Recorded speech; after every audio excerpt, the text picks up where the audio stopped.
Bam. Hi, Sydney. Hey, whoa. I know. I see you. I see you. Careful. Careful. Careful. Careful, girl. Oh, gotta move my cup over now. Recap is showing. That is A-okay. Make sure my audio is good. All right. I think we're good. Sydney, I think we're good. I think we are Gucci. How's it going, everybody? Let me give a quick little intro really quick for you see. With anime in our souls, thoughts of wrestling out of control, we are a group of weebs here who love the entertainment of professional wrestling. So allow us to be the voices inside of your head as we go through the wrestling events of the evening, give our thoughts and predictions on what's to come, and provide an experience inclusive to all you nerds out there. So, grab your steel chair, yell for the table, get put through an experience unlike any other. Brought to you, of course, by Animal We Studios. This is the Weebs of the Ring sidecast for WWE Smack Diggity Down. Hopefully, everybody had a good Friday night. I know I'm having a decent Friday so far. Got a long weekend ahead of us. Hopefully, you do as well. And yeah, we're here to watch some SmackDown. I hope it's a good show this week. Um, Apologies, by the way. Didn't get around to doing SmackDown last week, and was gonna be doing some Dynamite, but you know, I decided to randomly get a headache, and yeah, I needed just the evening to kind of just chill out. But don't worry, folks.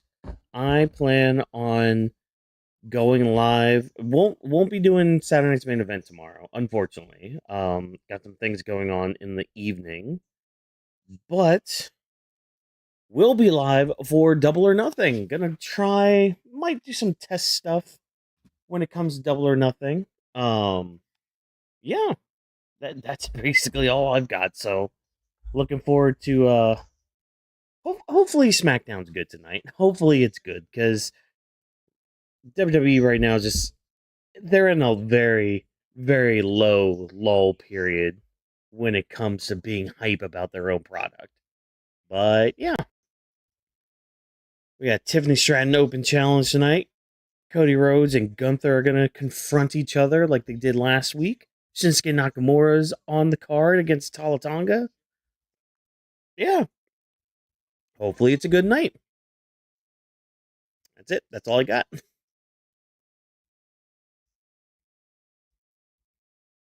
All right, let's see. That 5, 6, 7, 8. Who do we appreciate? All right, we got Rhea Ripley coming out first. 427. As always, be sure to like the stream. Let us know how you're doing tonight. Ripley. I wonder if this is going to set up a main event for tonight. Oh, I don't know. It might. Let's see. All right. I'm going to turn that up a little bit.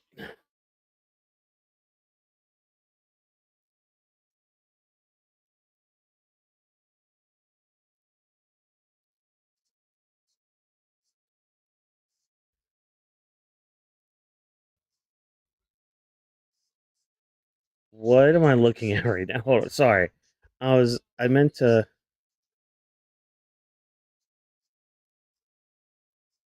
Why is that on my feed? Get out of here. Mute.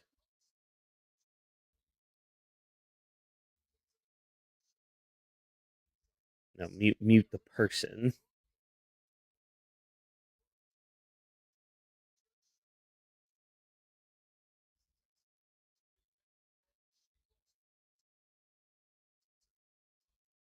Where is it?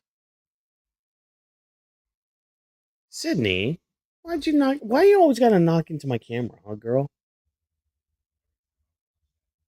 See, again, what are you, just stay over there. Stay over there. You keep knocking into the camera, girl. And you keep walking by it.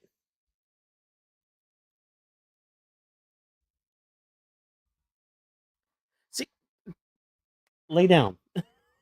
Stay somewhere. Friday night mommy, huh?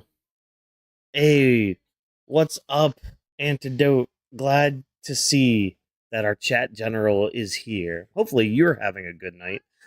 I'm sorry. I'm sorry about Wednesday, by the way. I said it earlier. Just I was not feeling 100%. I'm like, nah, I can't do a stream at less than. But don't worry, we're gonna be doing double or nothing. Doing that on Sunday. So stay tuned for that.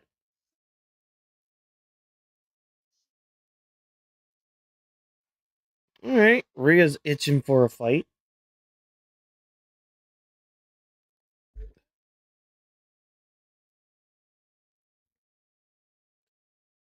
All by my... It was a good night though. I still watch Dynamite. Dynamite was pretty good.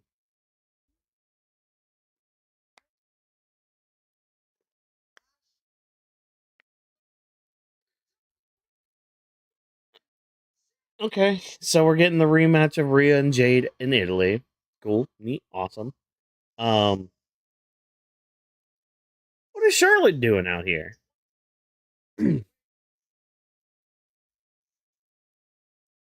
What are you doing out here, Charlotte? And Alexa Bliss. All right, good, good on you.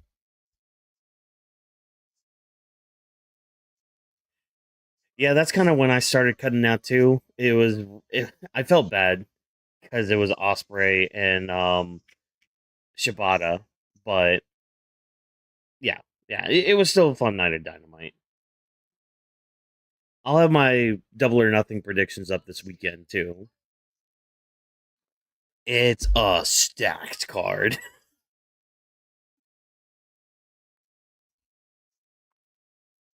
Oh, see, I was just yelling at Sydney for knocking my camera, and look what I do. Knock my camera. Crazy. There's an elephant in the room. There,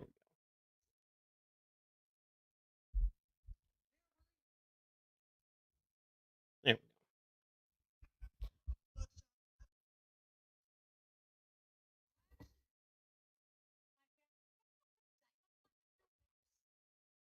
No, you're the champion.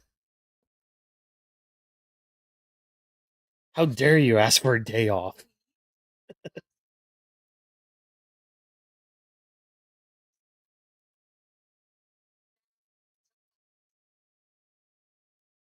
There we go.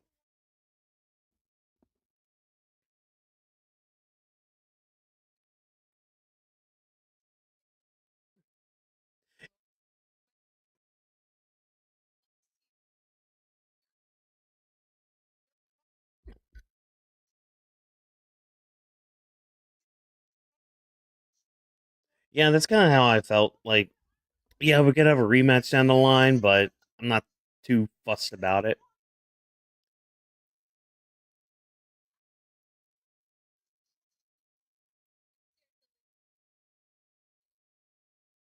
It's not getting too ridiculous yet, Alexa.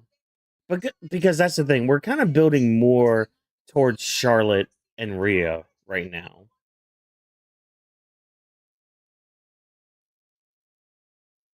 Meanwhile, Fatal Influence.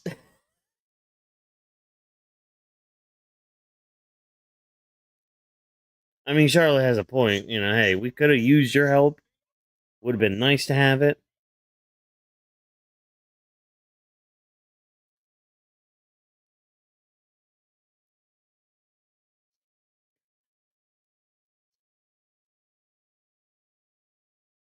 Yeah, honestly, JC, you should take advantage of all of this chaos.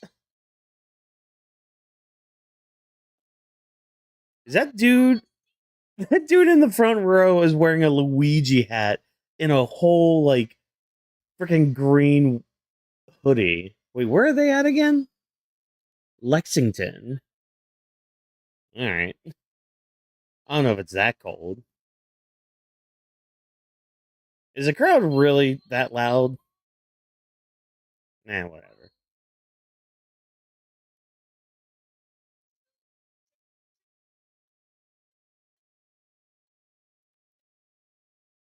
Have you?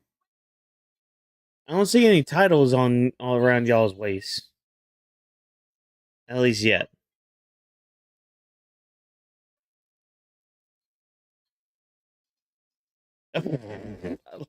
I love Alexa on the mic.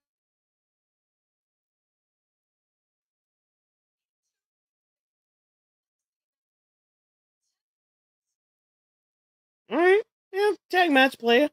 Holla holla. Thank you. Oh my god. I can't.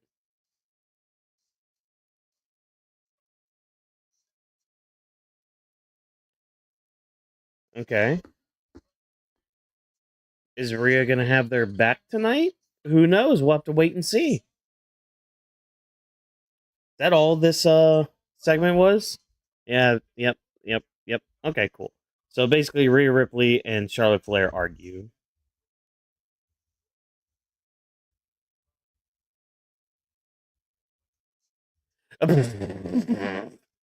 Oh, they don't pay their electric bills in Kentucky. That's crazy. That's a crazy call right there, Joe. 12.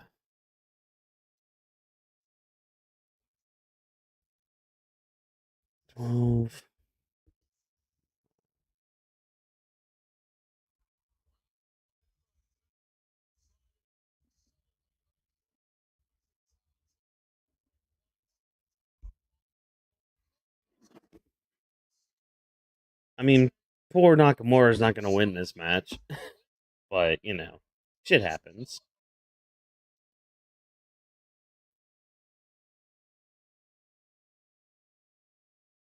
You okay, Sydney? Huh? You licking your paw?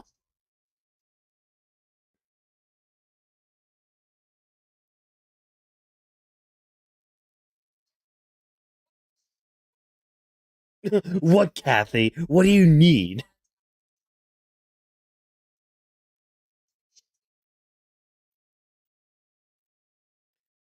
Yeah, like that's the thing. Actually, I'm gonna hold on. I'm gonna hold that thought. Put a pin in that thought.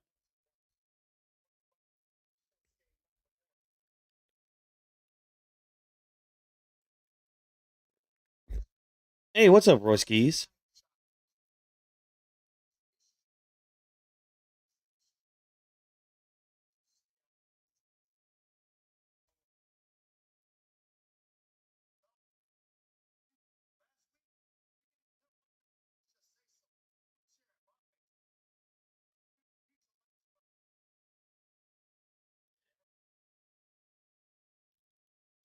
Solo, he's gonna beat your ass.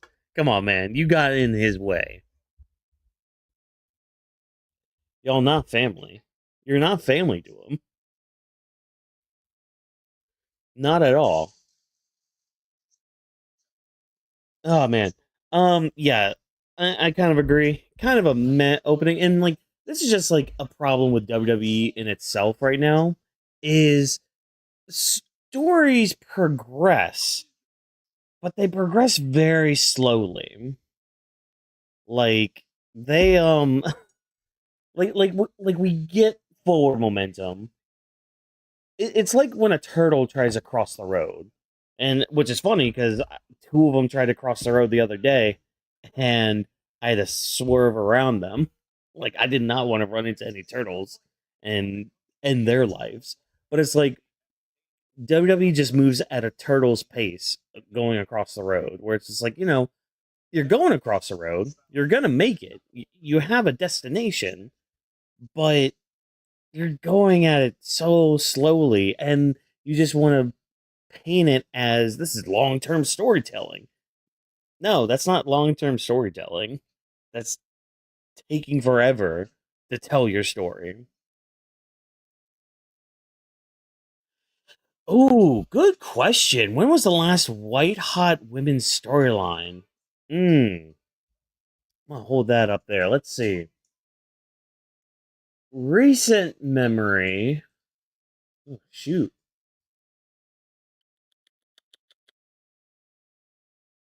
Yeah, because I'm trying to get my mind away from like potential. Oh my god. This might take me a minute. Oh, hold on there, folks.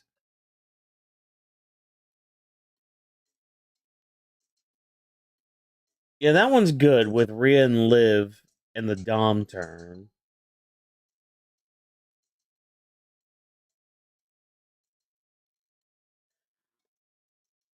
I mean, say what you want about some of the build. Well, no, because I think I'm thinking more of the match with this one. Because I was about, yeah, because that one's not really white hot. God,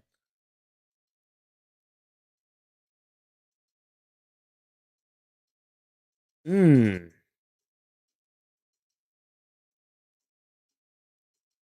There's a part of me that is leaning towards Rhea and Charlotte from 39, like Mania 39. Um, because that led to a really good match with the two. Um, but Rhea and Liv is also a good one.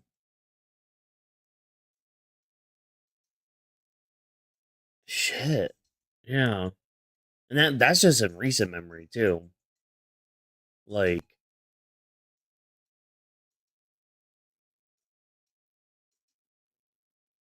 yeah. I would probably go Rhea Charlotte. I'd probably go those two. I think that was like a very hot feud.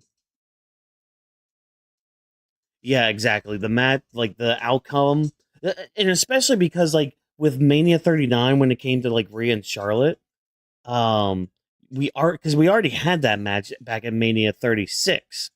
That was with Charlotte going over with that one, and so you already had that kind of blemish on it all. But the whole build of it was, Rhea had leveled up at that point, so it's like, okay, can Rhea actually achieve a victory over Charlotte Flair? Can she actually hang on that level? And I feel like that was a match to really, really solidify Rhea in the spot that she's in right now. And like, yeah, they could have a really good match again too. Especially now that Rhea's kind of a different competitor now. Like she's not as much of a power player.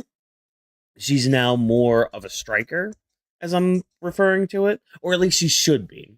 She's doing a lot more like kicks and striking moves compared to like her big power moves and all that. Like she's doing a lot more like drop kicks, a lot more kicks, really. Um, yeah. I'm gonna go Charlotte Rhea for that one. My memory's shit, so if it takes me a while to like answer a question like that, I apologize. But yeah, um, scratch my back. Um, yeah, but it's like they always have potential for something very white hot. So it's like, for example, they they had great potential for like Io and Asuka, for example. They kind of dropped, like definitely dropped the ball on really building that up. Um, but my other answer to that was actually going to be Bailey and Io at Mania 40.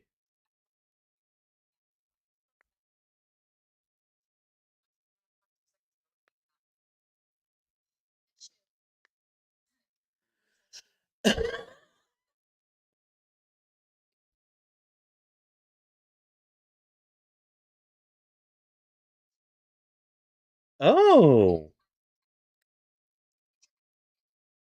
Alexa's forcing Rhea and Charlotte to tag together.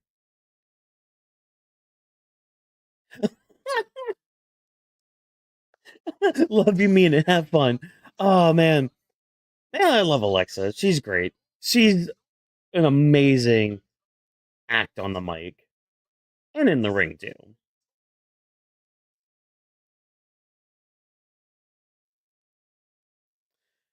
Yeah, like Naomi was on like the cusp of really like solidifying her career. Because I mean, that's the thing. She was, she was a former SmackDown Women's Champion. Um, but yeah, that character she had, like the crash out character and all that. Sorry, we got some aura right now. We got some aura farming going on with Shinsuke.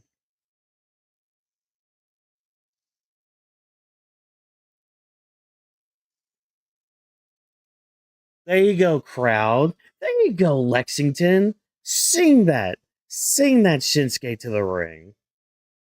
Talk about somebody they need to like just let cut loose.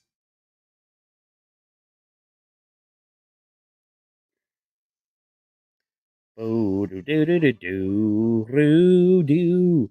But see, now we're at the part, going back to like this women's division, hot feuds and all that. Now we're at the time where it's Rhea's turn to do that for somebody. But like, I sit here thinking, who would that somebody be? I mean, Charlotte kind of did that for Tiffany last year, and I only say kinda because I wasn't really a big fan of Charlotte versus Tiffany. I was not.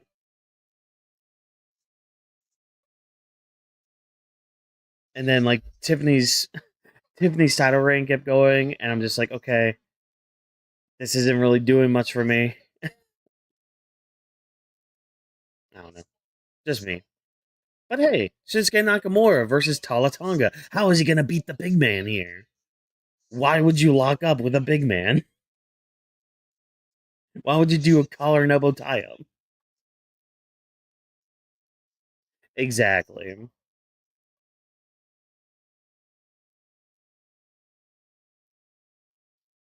Yeah, yeah. Don't do a test of strength. There you go, Nakamura.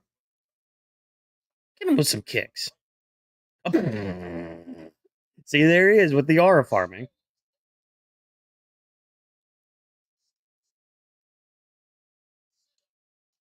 Mm.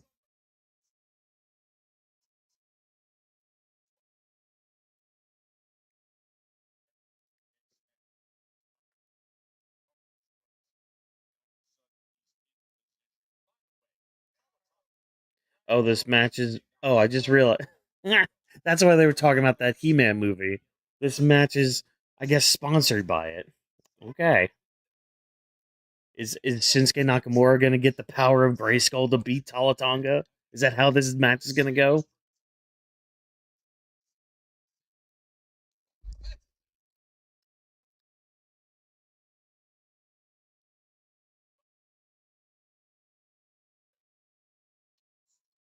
Mm.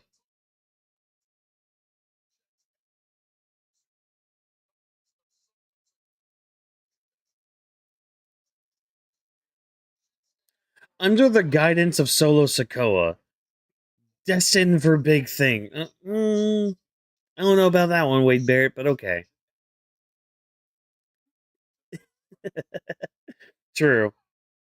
Yeah, if Nakamura only came out dressed as Skeletor, he might have won. Oh wait, Tala Tonga has face paint on. He looks kind of like a skeleton. There it is. There's our tie-in. There's our tie-in for this the sponsorship. When does that? June 15th? Okay. Because I actually do kind of want to see that He-Man movie. It looks stupid. It looks like dumb fun.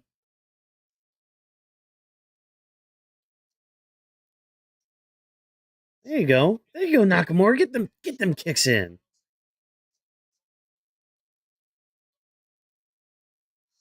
Ooh. Sent him over the top rope. Okay. Come on. Yeah. Now kick him. Yeah, there you go. Get him with the knees. Not the forearms. Get him with the knees. There you go. There you go, Tala Tonga.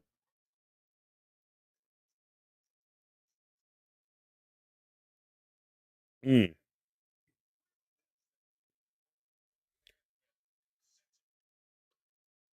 Yeah, that's kind of. And I'm not gonna lie. I kind of hope Blake Monroe wins. I kind of hope she does. and becomes the forever U.S. champion.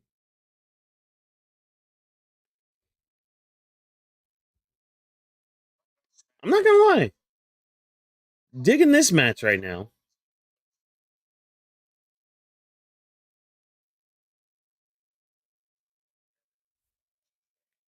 That guy in the front row just came from work. Oh,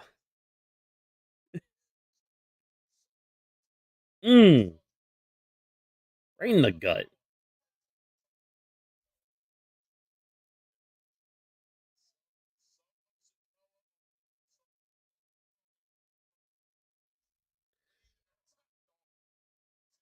Yeah, I hope the main roster does a little better for Blake Monroe than NXT did, because like some of the things I saw from Blake in NXT, I was like, okay, I see what you guys are doing. Could be more, but you know that's fine. That's fine.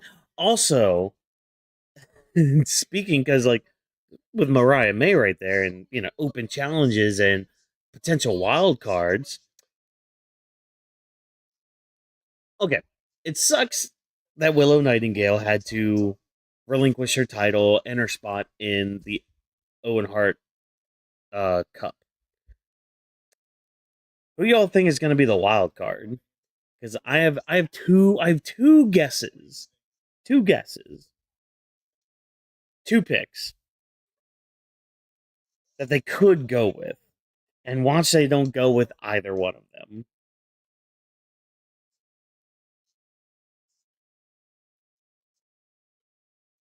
I want to hear from you guys first.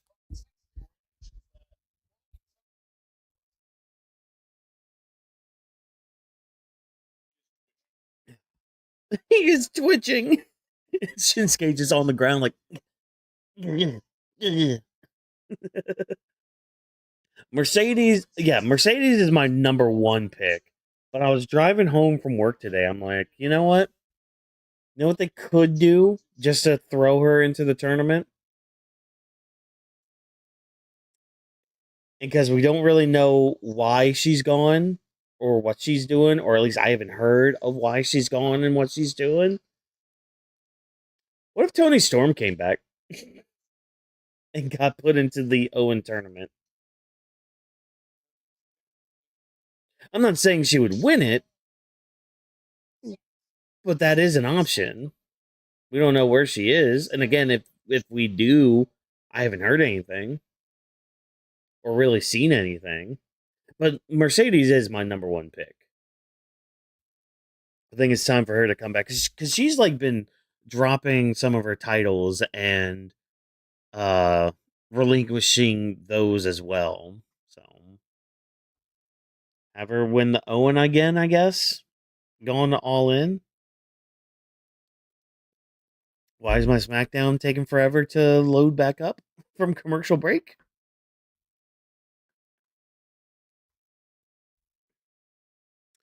Uh-oh. Come on, SmackDown. What you doing? There we go. That took a while to come back. uh are you talking about Tony? If she's in, she better win it, or Mercedes? Because that's the other thing. Has Tony even won an Owen Cup? I don't. Again, my Swiss cheese memory. Ooh, there you go. Getting the arm. But see, that's why I love Shinsuke, man. Just that fluid motion inside the ring.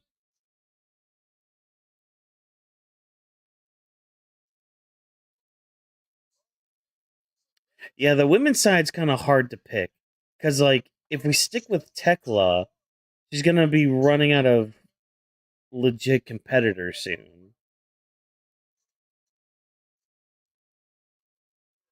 And man, the Omega Osprey. It's like, how do we get there? I think there is a way to get there. It's just gonna come at it's gonna come at the sacrifice of MJF's hair this weekend. Which I mean, is fair. Oh, there you go, Nakamura.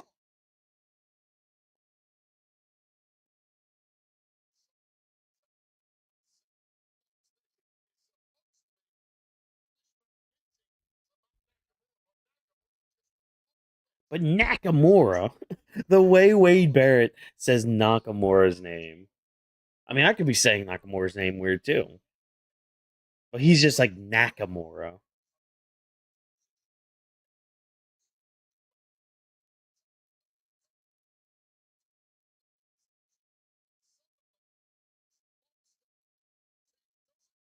Okay.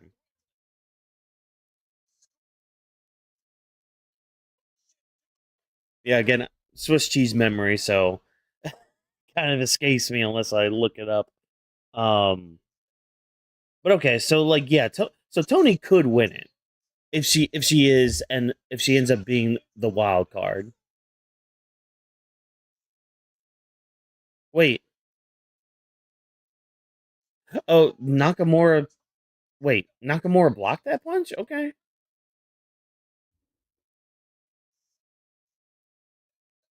and chokes. Ugh, that choke slam was a little funky.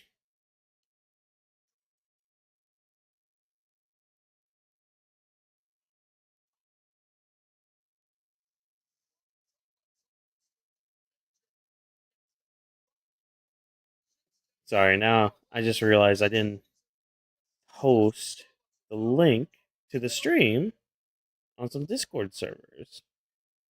Sorry, What's Tonga gonna do here? Oh, he's stopping them. Wait. Is he finally turning? Is he finally turning? Ah, come on. Hit him with that cutthroat. Oh, never mind. He's doing it to Nakamura on his own. Okay.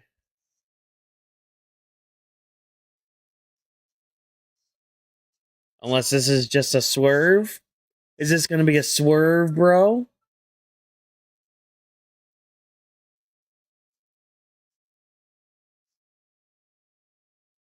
Oh, here comes Damian Priest without his tag partner?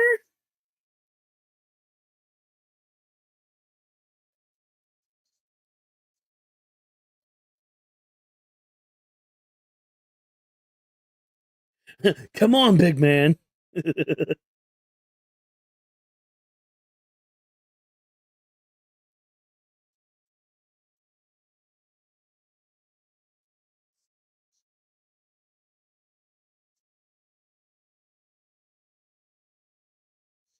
But the damage is done.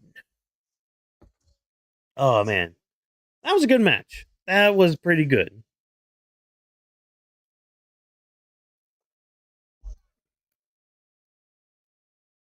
Uh, no, they are forever tied to the tag team champions.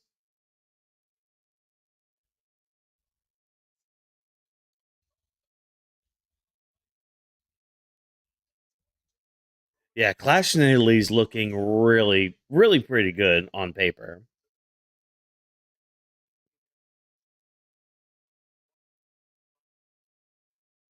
Oh, okay.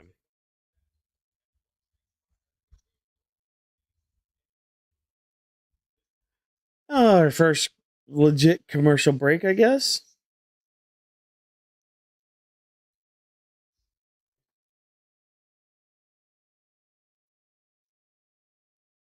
Of course, the first hour is going to be free on ESPN.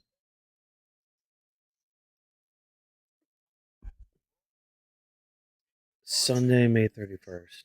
Oh yeah, I will be. Me and Vash might be back, so we might be doing like a tag team um review for that. Okay, cool. Commercial break, basically. Okay, chat, because I know there's a couple questions in here. I agree. I like how we're giving Talla Tonga some time in the ring, because yeah, he's looking a lot better. And because I actually really liked that match, I thought they structured it really well with like, because like Tala's wasn't being super not aggressive. What's the word I'm looking for? He wasn't being super overpowered or overpowering towards Nakamura. Like Nakamura again was showing some of his intellect, some of his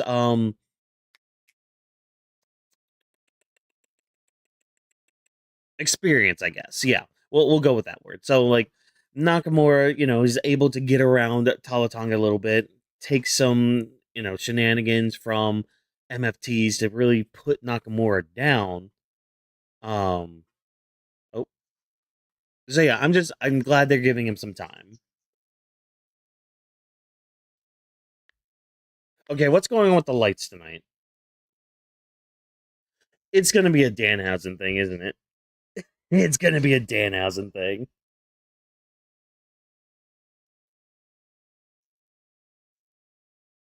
Of course, Gunther's not here yet.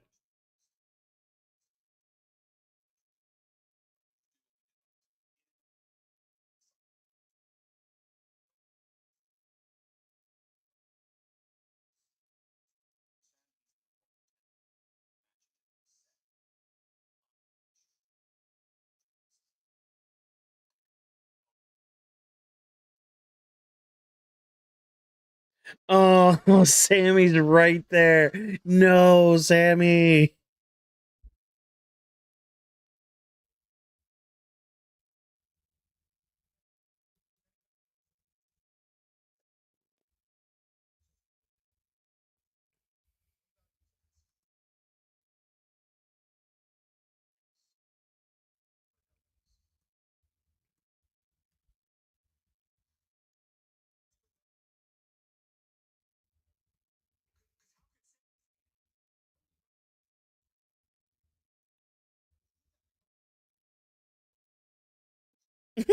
Nick, I'm here to talk to you. Oh, dang. I cannot stop hitting my camera tonight. We good? We Gucci? We Gucci camera?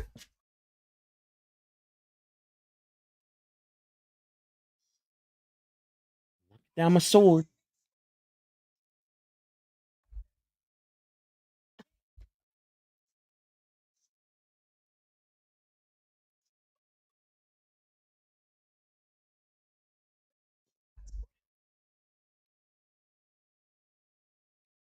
Cody's still there. Oh no. Cody's still there.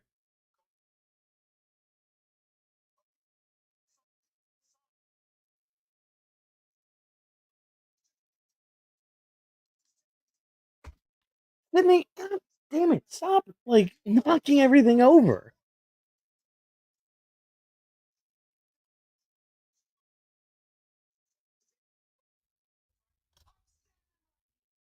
Oh.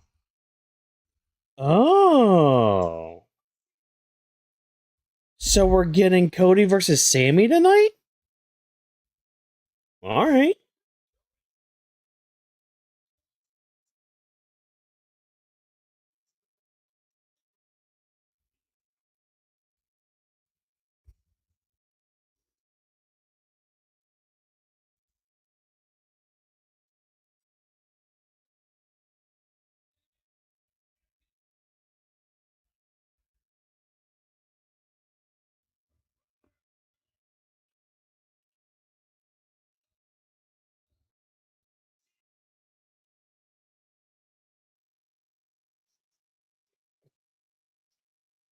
Fighting champion opening the door. All right. So we're getting Sami versus Cody tonight. Okay, all right.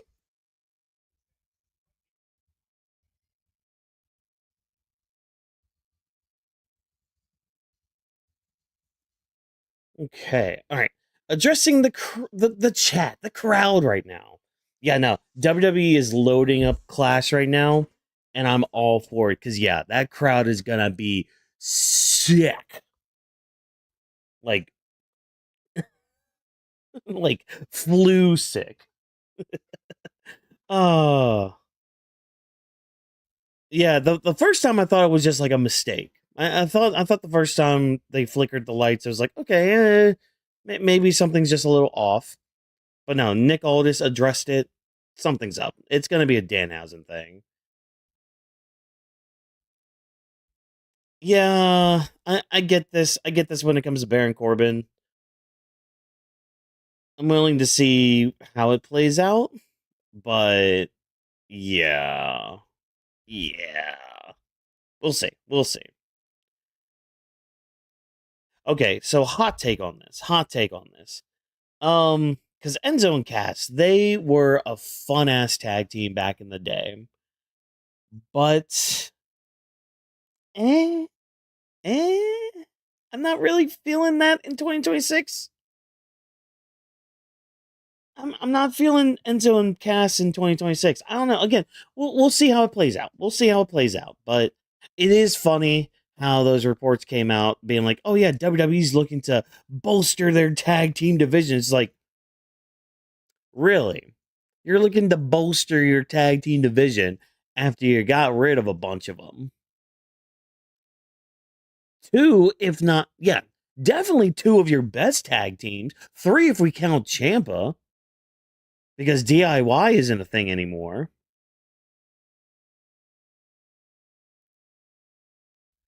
Yeah, Cody beat Gunther at Crown Jewel, so it's just like he knows how to beat Gunther, Sami. He knows what to do. Ah, oh, they changed their mind. Oh well, at least you get to hang out here with us still. It's great. That sucks that they changed their mind though.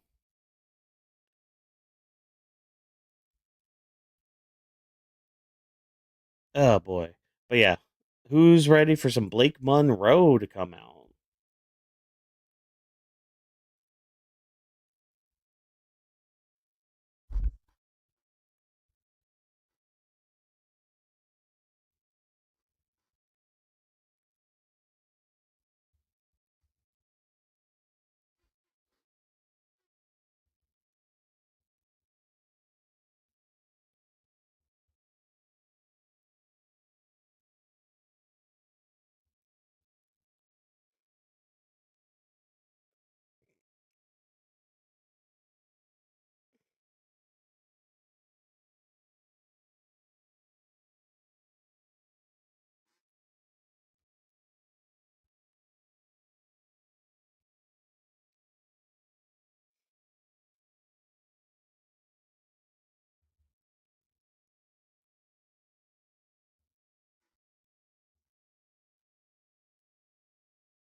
All right, we're back on the show.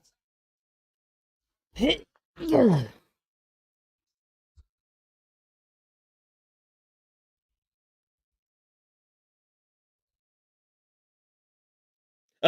didn't want to leave. I don't blame you. It's a, you know what? SmackDown's not too bad tonight so far. Let's hope it continues being like this.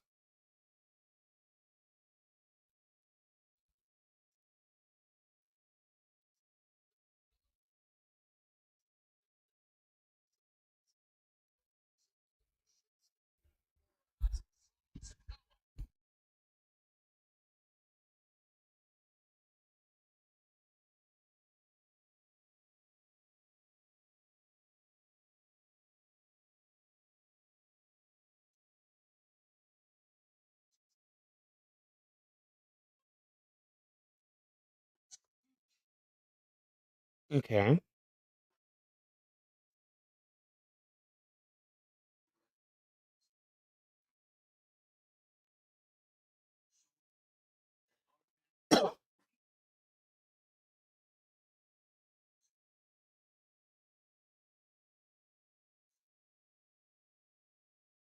I like this.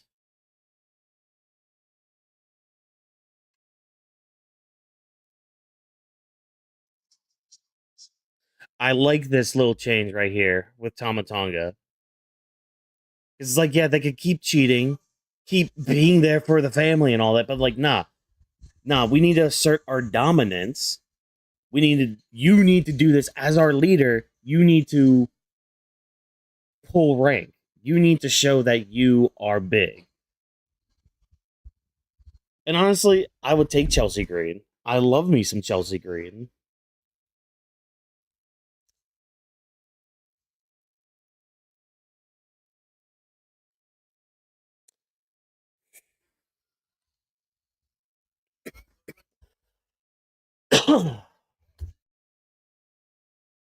If it's Lash Legend, fine. Okay, it looks like it's Lash Legend. Okay. I'm fine with Lash Legend. Maybe she can take the title from Tiffy. That'd be great. Why do we have to talk? Tomorrow night.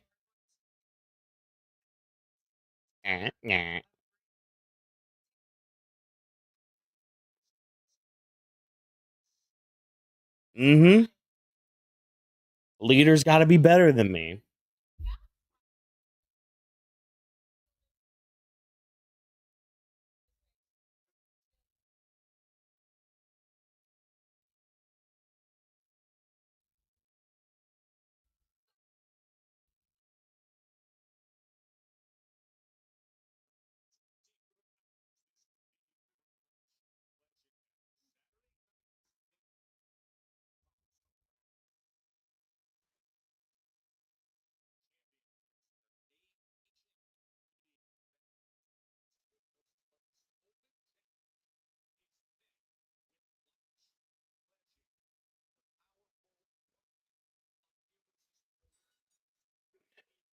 I mean, okay.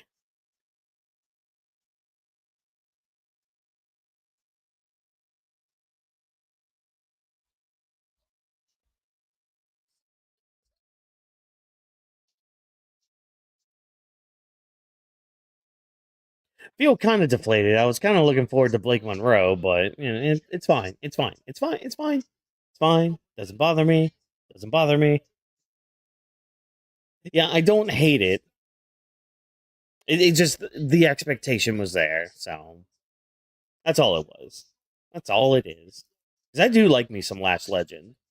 Yo, wait, no, wait, no. Now I want Lash to win, so her and Trick Williams can match now. Don't worry, Blake Monroe is coming. She's gotta dry off from her bath, obviously. Duh.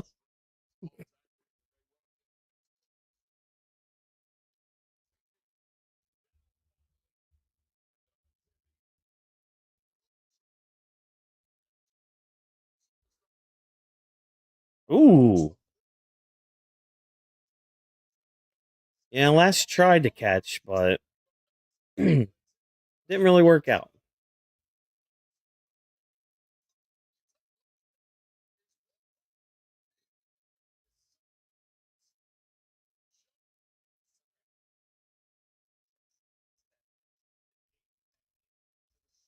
That's the hardest part of the ring, Joe Tessitore. Oh, there's my girl. There's my girl. There's my Chelsea Green. That's right. You get out there and help Tiffy. There you go. Ah, that make okay. This match got infinitely better. It got infinitely better. Be sure to pledge your allegiance to our greatest United States champion of all time, Chelsea Green.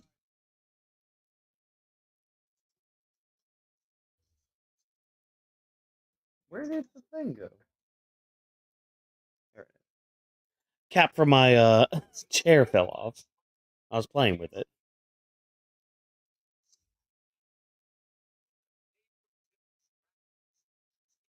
Where is that? I like to play with these like little stoppers on the chairs, on like these office chairs, and it fell out. There we go. That's the right spot for it. There. Yeah.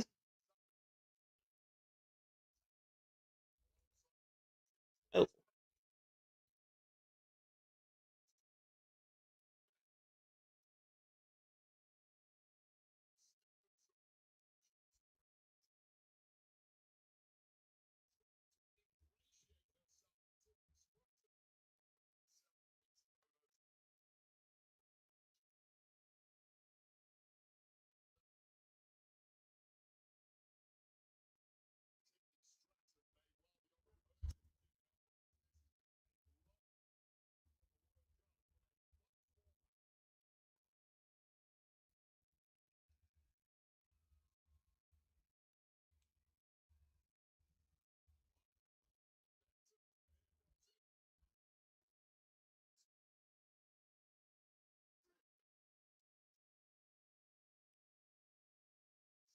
So realistically, I guess, I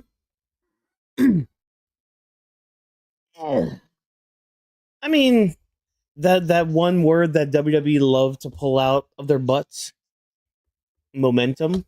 So, this could give her some great momentum going into tomorrow night to win the titles, the tag titles. And plus, like, hey, why not become a double champion at that point? So, like, I could get that mindset of it. But yeah, it could be like, okay, why risk getting injured before, like, the night before a big title match? But, I could see it both ways. I'm just glad it's not Nia Jax versus Tiffany Stratton for this title. Granted, I say that, and watch next week we get Nia Jax versus Tiffany Stratton for this title. They don't. They don't know how to book. They just don't know how to book SmackDown. That's really all what it boils down to. They don't know how to book the talent that they have, or really how to utilize a talent like the talent pool that they do have, and realize, maybe we shouldn't have so many titles with so little contenders for them. But whatever, whatever. It's fine, I guess. Maybe. I don't know.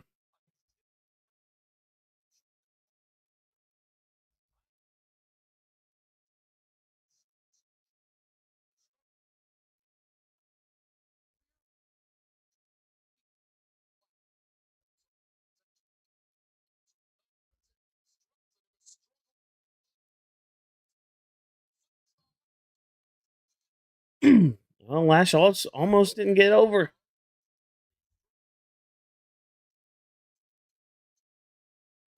Ugh.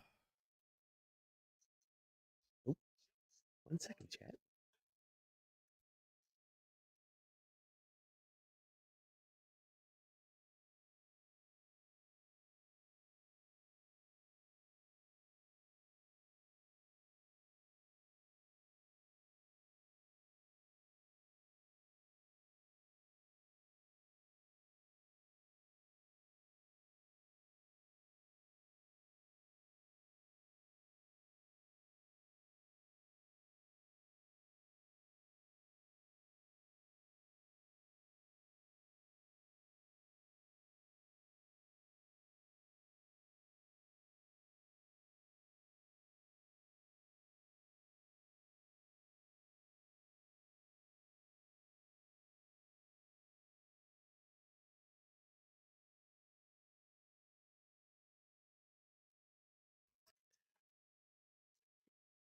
Yeah, I mean, match is just like it's fine.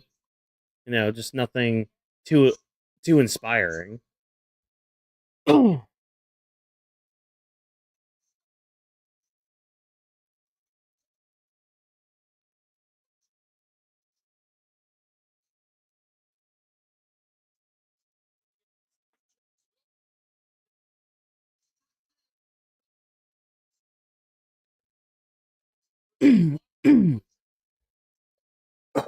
Oh man, sorry about that.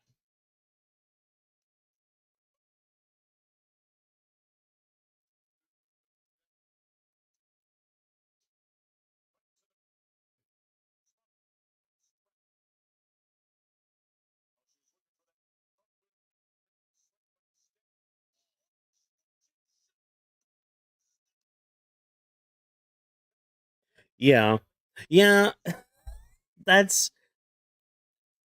yeah, that's the thing with SmackDown. It's just like you have Raw, which has like your characters and all that, like the people that you care about, and then SmackDown, you're just like, okay, this is just everybody else,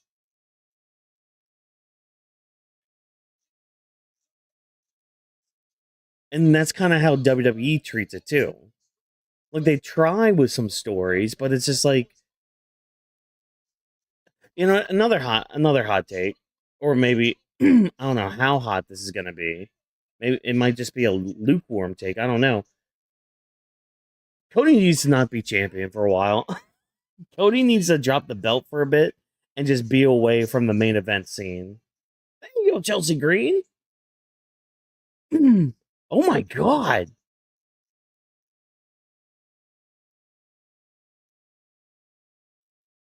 Jesus Christ, Lash. She like lifted Chelsea up with ease by the hair. That was crazy. Come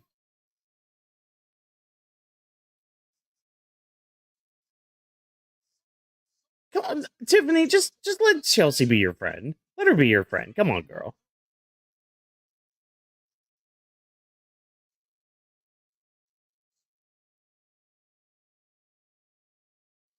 Tiffany, just let Chelsea Green be your friend. All right, come on, girl. That was crazy. I need to see that clip again. Hold on. Where's social media at? Somebody's clipped that. I know somebody's clipped that. That was crazy. With ease. With ease, Lash, like, lifted that up. Lifted her up. Oh, don't mention Brock Lesnar to me right now. I'm having a good night.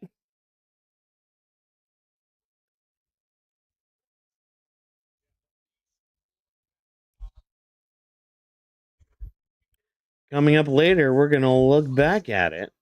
Cool. Neat. I don't care.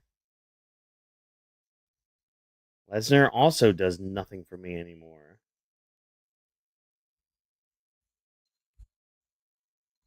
Oh, Trick Williams is next? Trick Williams.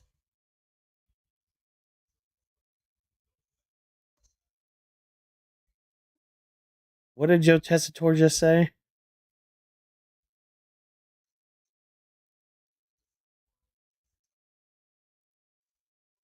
Oh, hold on. I need to see that clip again of just Lash like lifting Chelsea Green up.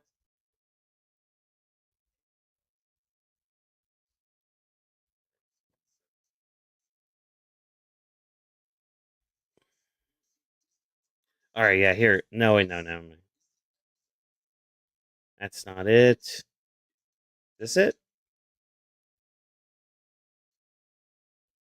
Maybe? No, never mind. That's not it. It was just like it was. I'm sorry. I know I keep harping on it. It was just crazy. It was like me lifting up like this fidget spinner, like with ease, man. All right, whatever, people. Fine. Don't put my clip up. He doesn't feel like QB1 at all. He just feels like he's there. He feels like I don't even know how he feels.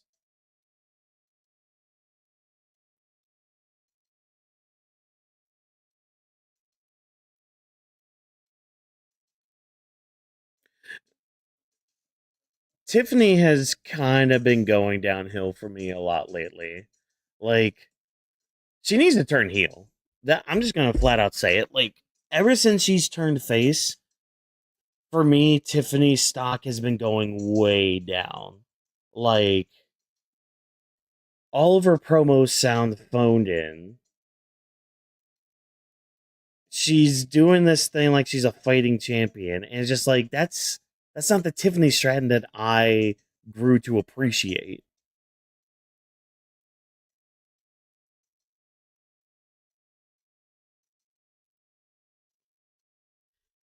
And see, that's the other thing about Cody though, and about like the villains they have for Cody. It's like because Drew was good. Drew was good for Cody. Like Cody dropping the title to Drew was good. It's the worst part of it all is even if Cody does drop the title to these people, like dropping it to Drew, dropping it to Cena, is the fact that the story is catered around the fact that Cody is going to get the title back from them.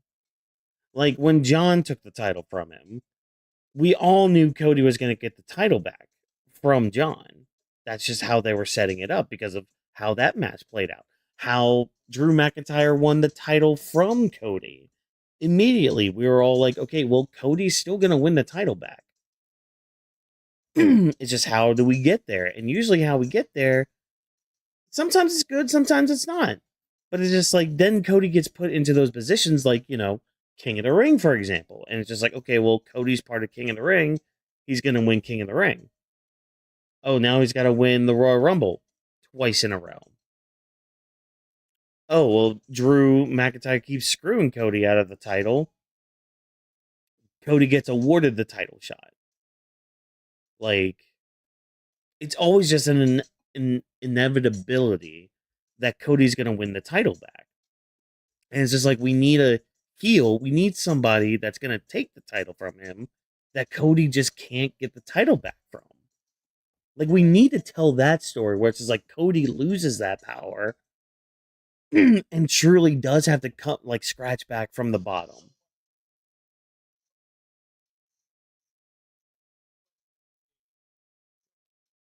Or like just move on to other feuds too. Like be in the upper mid card. See that's what I appreciate about Seth. Oh.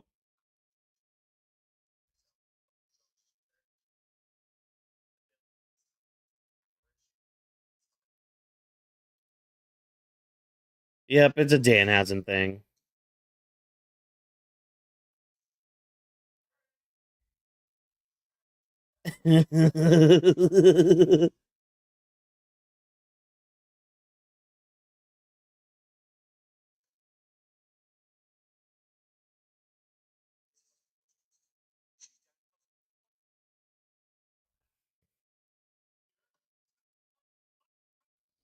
Everything here is up to code. Oh my god.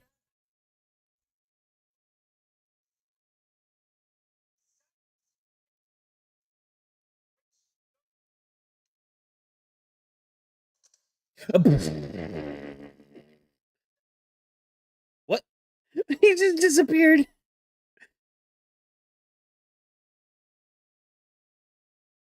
that gonna be Corbin? What? What? He's still there.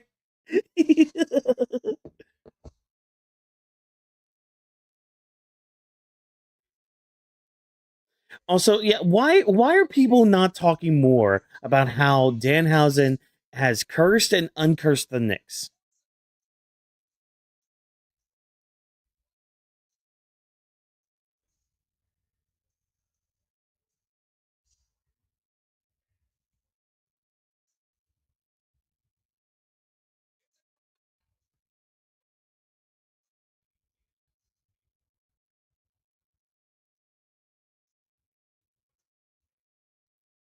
Retire the cape, okay.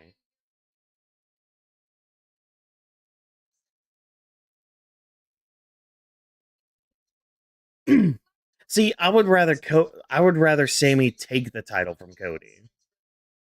That's what I would love.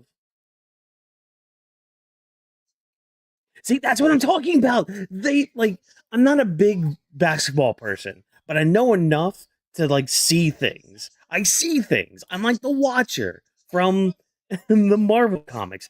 I see, I just don't interact. But they've won the past 9 games since being uncursed. You can't tell me that everything in the world is just pro wrestling.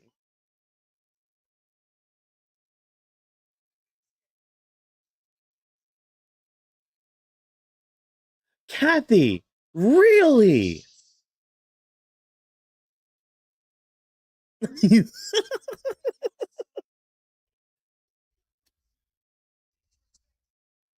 Wake up, Fraxium!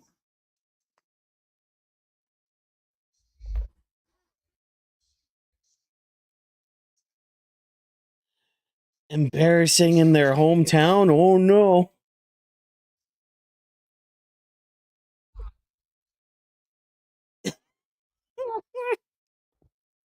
Kathy, stop smiling. There we go. 106.30, everybody. Time to whoop that trick. What? What? Whoop that trick. Uh-huh. Whoop that trick. I like it. What? Yeah. Uh. Got our US champion. Whoop that trick. Whoop that trick. Whoop that trick. Whoop that trick. Whoop that trick.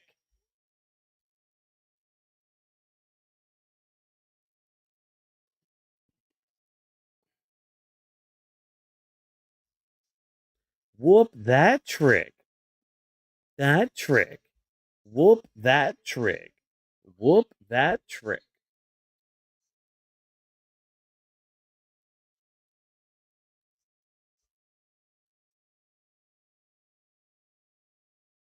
Meow, meow, meow, meow, meow, meow, meow, meow, meow, meow.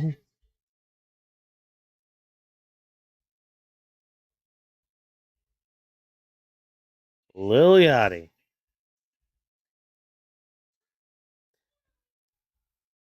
I'm excited for this. I hope they cook with this feud.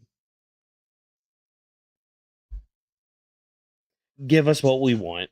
Give us a good old series between the two.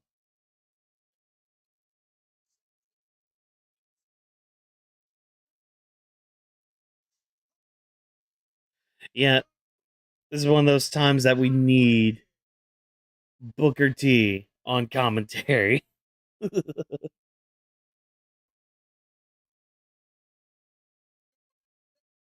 Ooh, Lil Yachty? He might have. Because he's having the time of his life right now.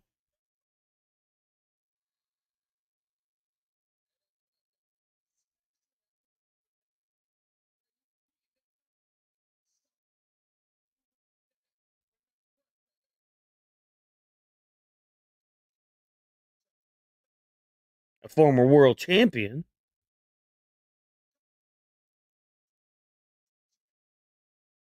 Let's talk about it. Look, Trick and Yachty might be the next tag champions. There's that too.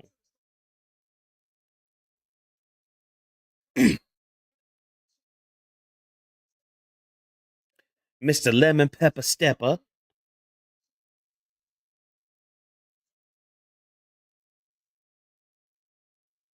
All right, here we go. Let's see how we cook this.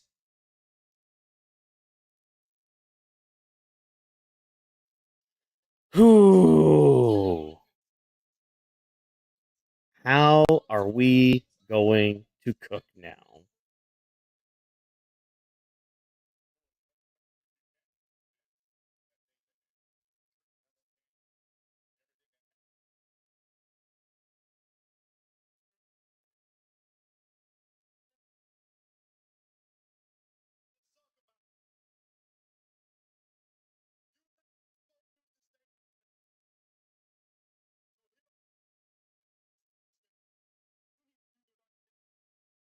Do the right thing.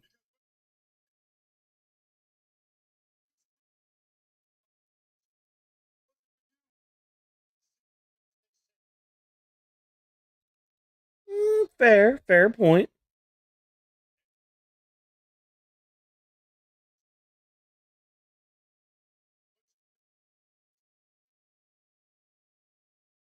Good on Mello. Just letting people do it, giving him his flowers.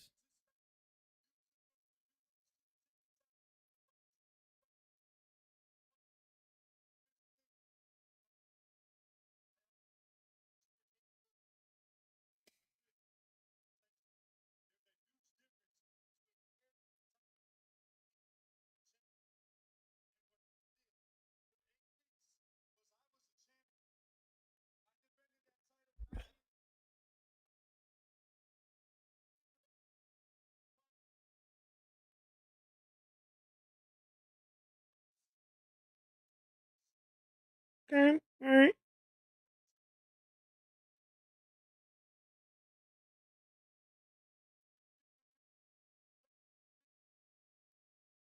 I mean, y'all are both in your gear.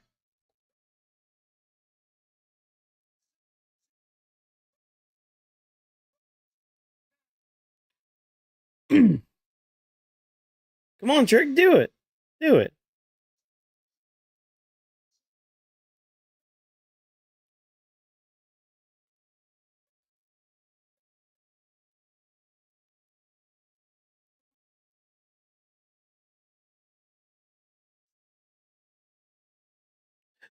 Him with his.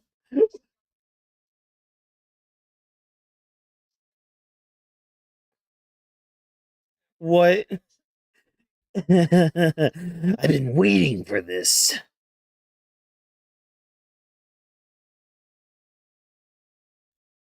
But.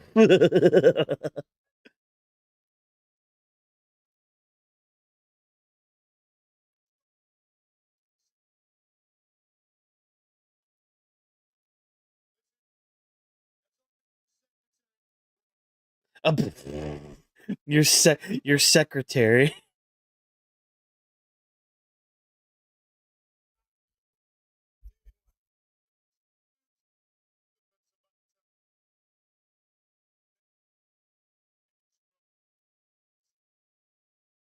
Ooh. Yeah. Yeah, that got under you, huh, buddy?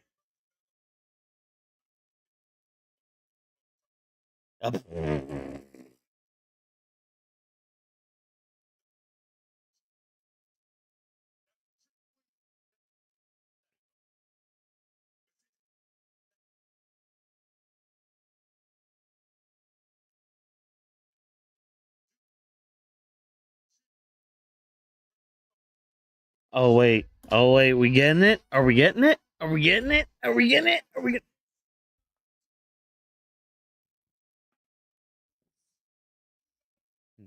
Oh, let's do this thing.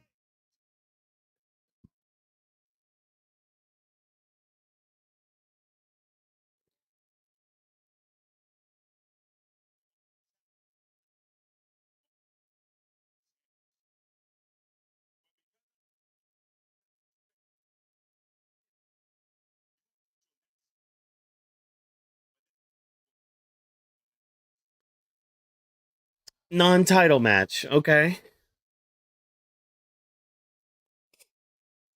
I mean, you know what? Fair. Fair. I'm often not a person cuz I'm usually a person that's like not a fan of like eliminator matches, for example. To take a turn from AEW and all that, and like champions being in non-title matches like this. But this this I'm okay with just because of the setup for it. So yeah, I'm cool. I'm down with this.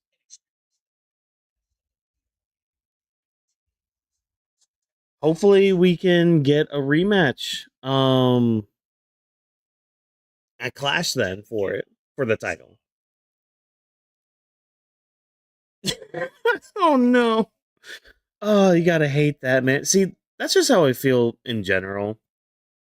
Like I try to keep up with the slang, with try to stay hip with the kids and all that. I still get lost sometimes. I'm still getting used to like bet and all that. I'm still getting used to shit like that.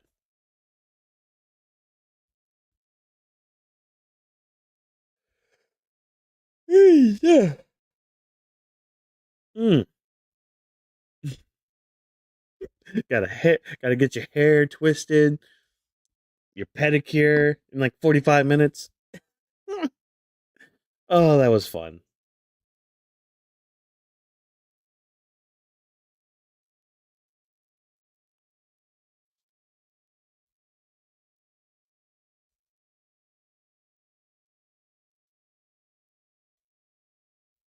Okay, sorry. I was doing a little bit of a social media doom scroll here, and I kind of agree with this tweet right now. It's so weird that SmackDown has actually been pretty good so far. It kind of is. This feels weird to be like actually into an episode of SmackDown. It's been a while. It feels like it's been a while to be into an episode of SmackDown, but I'm cool with it.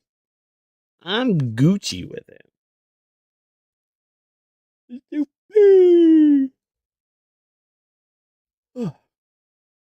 Even though I yawned right there, but we don't count that yawn. You know, it's called I have a 9 to 5.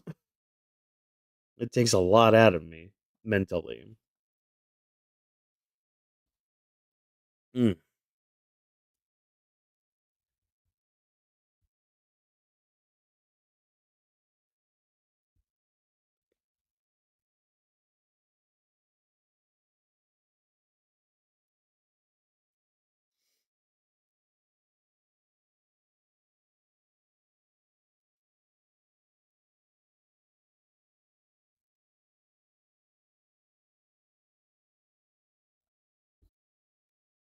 Oh man.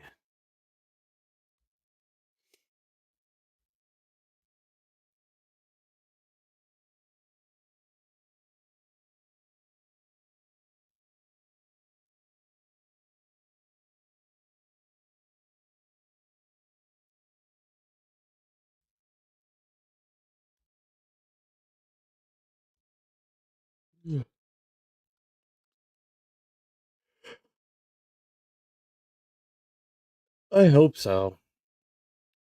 Is it June? Yeah, it is June when we go back to 2 hours, huh? Is it like the first SmackDown in June? Or is it like in the middle of June? I'll have to look that up later.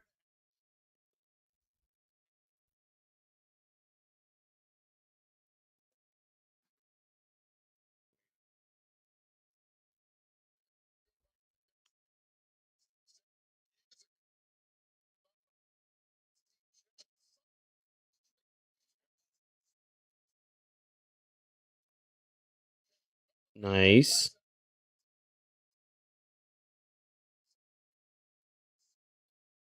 Okay, after Clash. All right, good. Cool. Perfect. All right, so yeah, that is the first one in June. Thank God. Oh, having that extra hour is going to be great.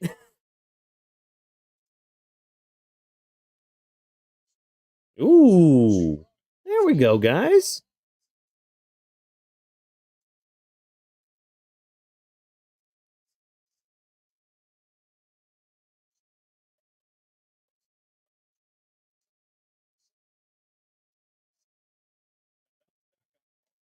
Mmm. Got those chops coming in.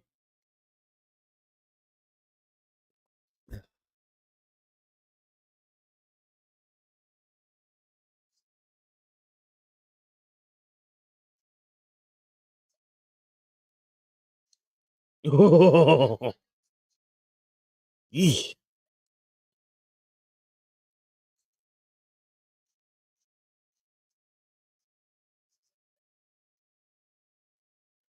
Oh, denied that chop. Ooh, the uppercut, man. Oh, the backhand. Mello, are you really? Nah, Mello, you can't take that, man. Nah, you're gonna have to get a receipt for that one. You're gonna have to get a receipt.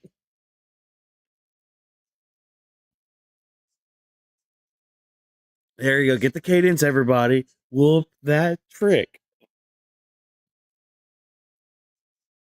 Oh, Mello got him.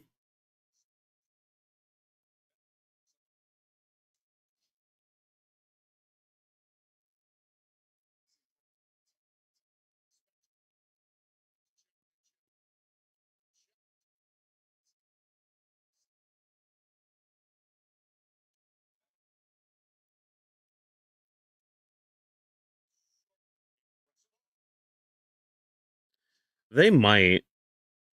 I mean, because that's the thing. The crowd basically made Sami turn kind of heel. I only say kind of heel because sometimes Sammy's right.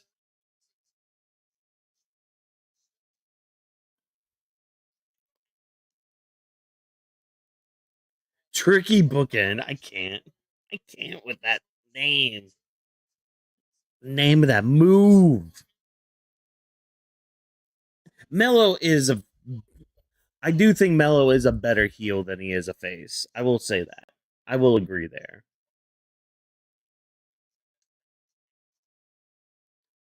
But they gotta also kind of commit to Trick being a face, and they still haven't yet because they're still kind of booking him as a heel,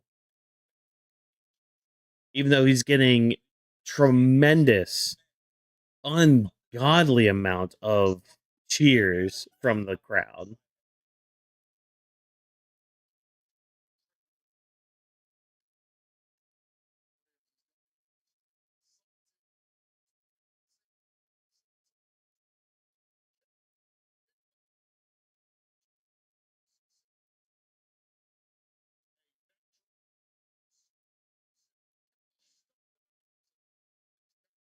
Man, nothing just beats a nice, simple suplex. Like that suplex that Trick just did right there. Nice, simple, and clean. And now I'm got Kingdom Hearts on the mind because I said simple and clean. Great. Thanks, mind. I do need to replay that game. Oof.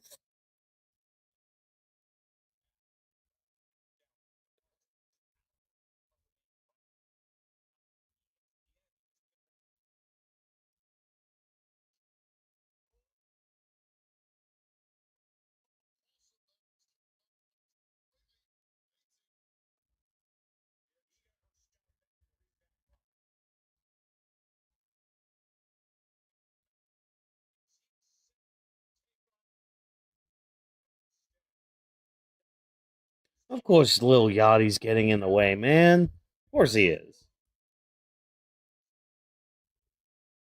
Commercial break? Commercial break. Here we go.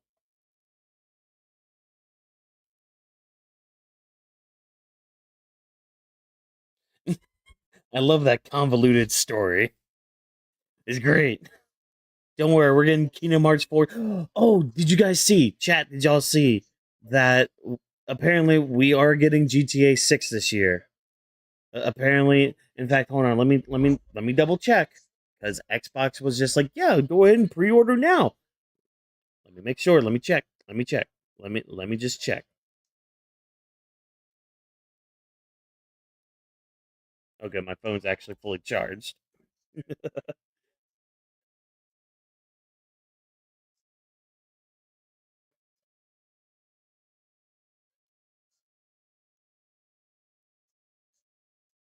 GTA. Holy shnikes.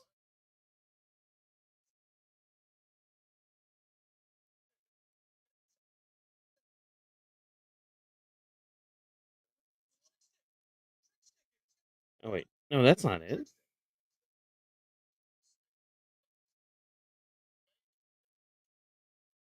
I'll check PlayStation real quick.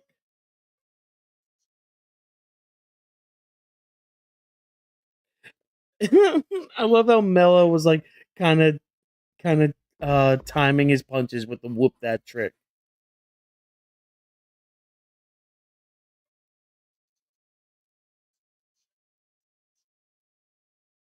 Yeah, no, Roman's not dropping that title till SummerSlam. As much as I would love for Jacob Fatu to win that world heavyweight title, he's not winning against Roman at least. Nice. I did beat Elden Ring the other day. I don't know if I said that on Raw or not. I might have. I don't remember.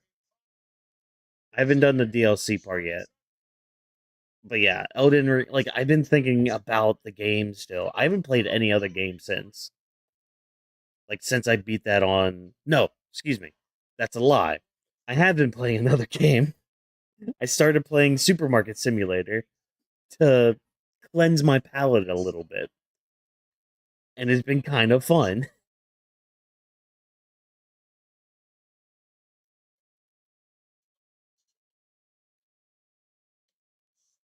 Also, definitely gonna have to hear how that 007 game is. Because it just kind of looks like Hitman to me.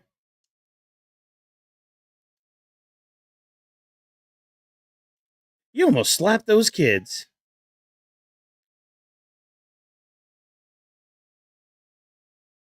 It really is. Like, dude, I'll put on just like some YouTube videos or like a podcast or something, or my other hyperfixation right now, which is Dungeon Crawler Carl. I'll just put that on and listen to all that and just sit there just stocking shelves, changing prices. Like, it's really relaxing. I might play it after SmackDown tonight. I might. Oh, oh wait, why did I lock my phone? You're my monitor. There we go. I almost I was almost gonna download because I've been kind of been on an Xbox kick lately, like playing more Xbox than PlayStation. Like PlayStation's kind of become my media system. Um, I almost downloaded Power Wash Simulator too, which I mean that might be the next one too. That might be the other one. But yeah, it's just relaxing, oddly relaxing. And like I've worked in grocery stores before, because I used to work for Pepsi, so I had to like stock shelves and change prices and all that stuff. So like I've had to do that before in real life, and so like playing a game where I'm just doing that, I'm like, what? What? This is weird. Wait, Ricky Saints is ringside. What is Ricky Saints doing out there? Oh, is he gonna cost Carmelo this match? Are we leading to a three way for the US title? Alright, so we're not fully committing to 1v1 with Mello and Trick right now. Interesting, but okay. What if that's just my camera? Hmm.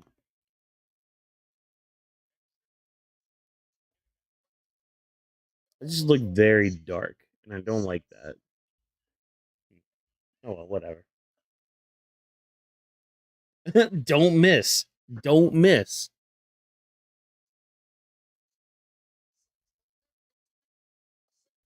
See, it's like the mid card division has is feels refreshed. It feels refreshing.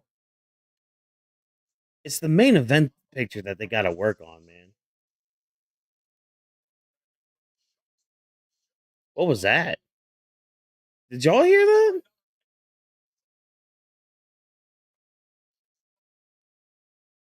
Ooh, that kick.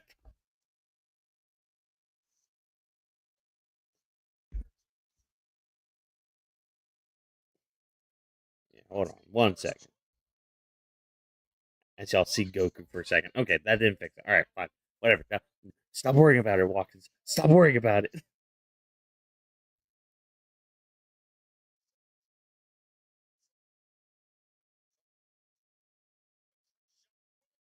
Trick shot might win it for him. Code breaker. Or excuse me, first 48, as Mello calls it.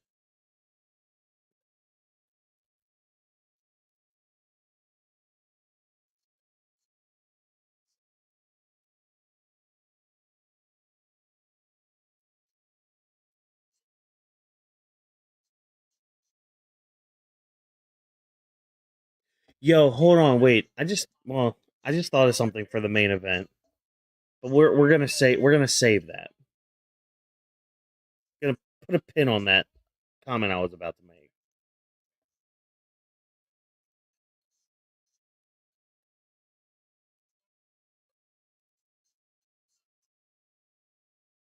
Whoa!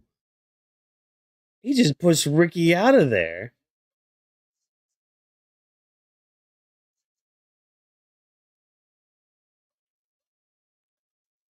Oh, come on, ref. Nah, you. Oh, trick shot. 1, 2, 3. An asterisk with it. So that's fair. That's fair. We might be leading towards a triple threat for the U.S. title, which is fine.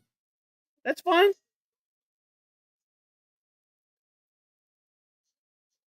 We're gonna hold off on like the payoff for 1v1 with Trick and Mello.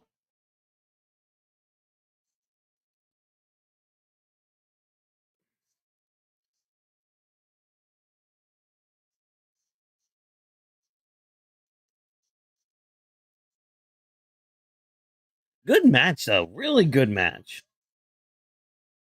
Again, those two are just wrestling soulmates. It's just one. It's one of those things.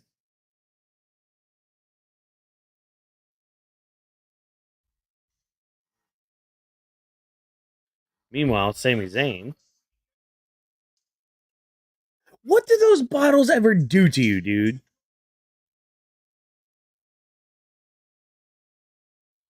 Aw.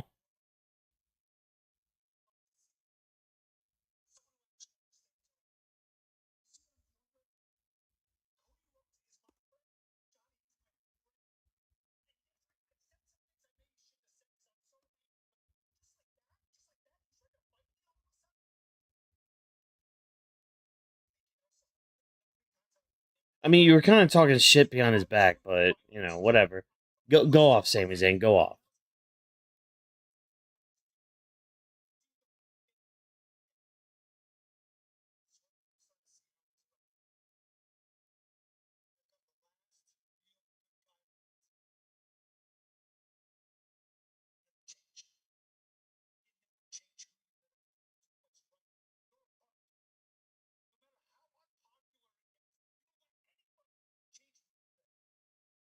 Talking shit, Sammy. Talking shit.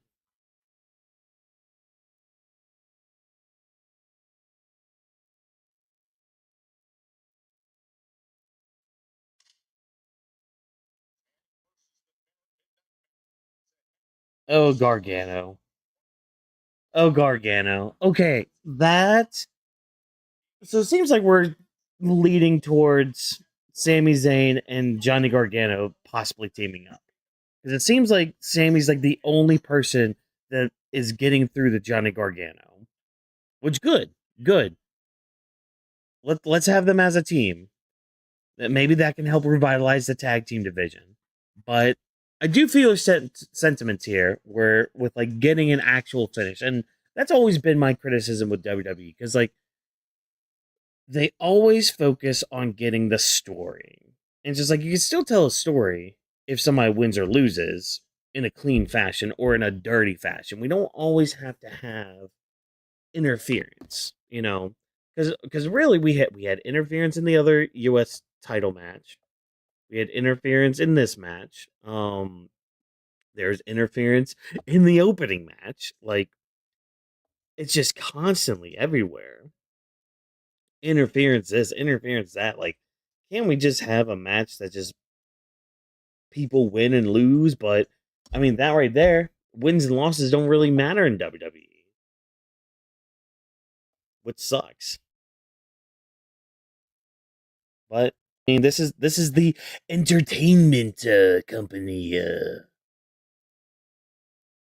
That's what we're all about. Making those movies. They don't care about wins and losses. They don't give a shit about that. As we're halfway through the show, hi Chelsea Green, how you doing? Oh man, yeah, that's just the thing. I hope the lighting. Sorry, it's really bothering me with the lighting, even though I know it's not that. I know what the problem is. Well, actually, no, that did help. That did actually help with what my problem is. Anywho, y'all just had to hear my knuckles crack, but it's fine. all good. In the hood. G Unit. Bow, bow, bow, wap, wap, wap, bow, wap, wap, wap, wap, wap, wap. Oh, it's so sweet.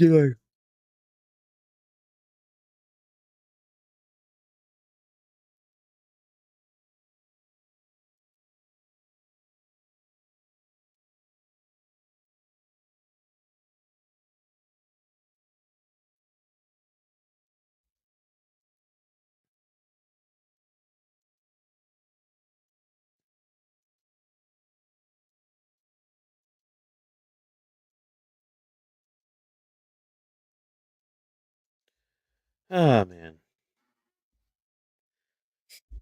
did they say that Sami versus Cody was next, or that was just tonight? Because I know they're showing the Oba Brock stuff. Um, here in a second, which I could really care less about. Oh man.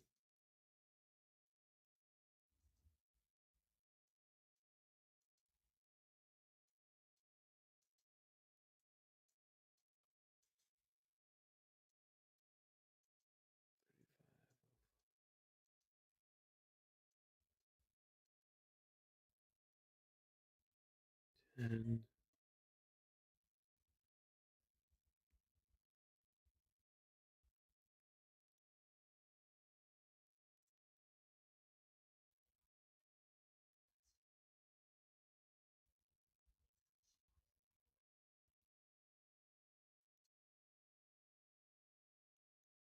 ooh, Carmelo with the smack in the back.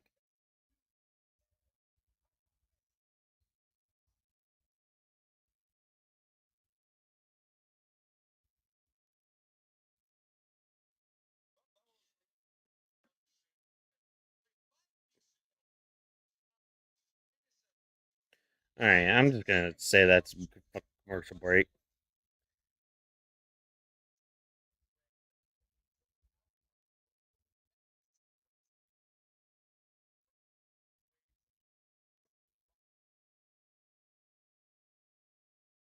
Yeah. Oh man. Oh, I just realized I'm wearing my CM Punk shirt. Yeah, they need something big on SmackDown. Because like, don't get me wrong, this has been a good show, good episode of SmackDown, but like they're missing that really big hook for the show.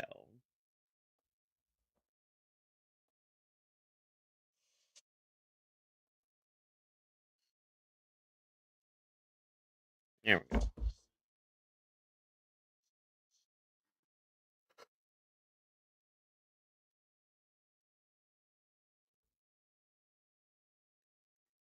go. I still can't believe Brock came back.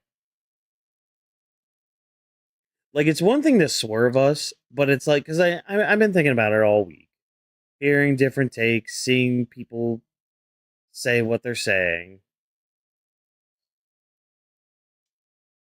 but it's like you kind of ruined that WrestleMania moment. You kind of ruined it, and now like even if Lesnar does retire, and if even if somebody else does all this bullshit of like leaving their gear in the ring, it's not gonna matter.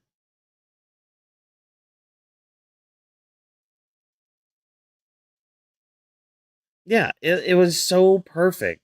Like you did something magical with that.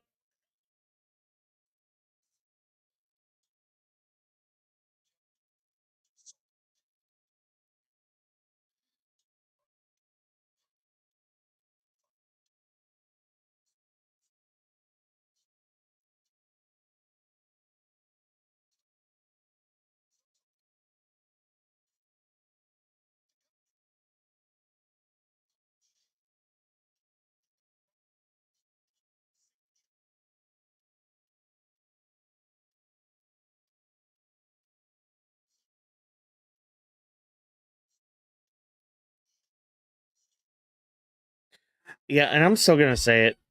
Even if they do have a three series, like a match of three series, have Oba win all of them. just do that. It worked good for Cody and Seth.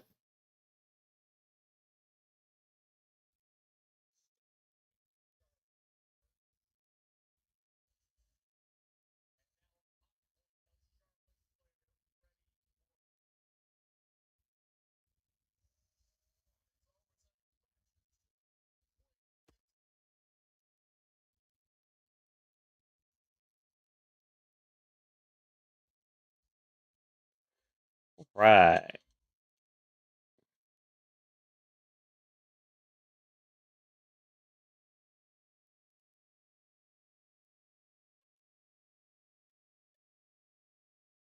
See, I'm wondering if that was the case. Like, did Brock politic his way back at that point? Like, did he see the whole like career killer thing and was just like, hey, that ain't for me, bro. Not for me, brother. That's not gonna work for me, brother. Like, is that what Brock did? Or was this just the plan all along? I don't know. And again, like, it's not the fact that we were played or worked. That's fine. That's whatever. I'd rather be worked like that. It's just it's just the fact that you did it this way. That it just kind of cheapens if anybody does it later on.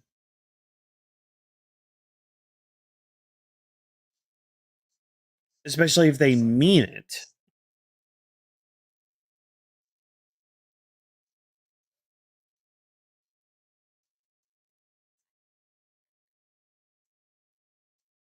And see, that's the thing. WWE think they're clever. They think they are. They think that they can get one over us on us like that. It's like last year when they did the whole injury angle with Seth after he won Money in the Bank. It's like eh, tons of people were seeing through that shit. And look what happened. They did the theatrics of it, which don't get me wrong, theatrically, it was pretty good. It was pretty good.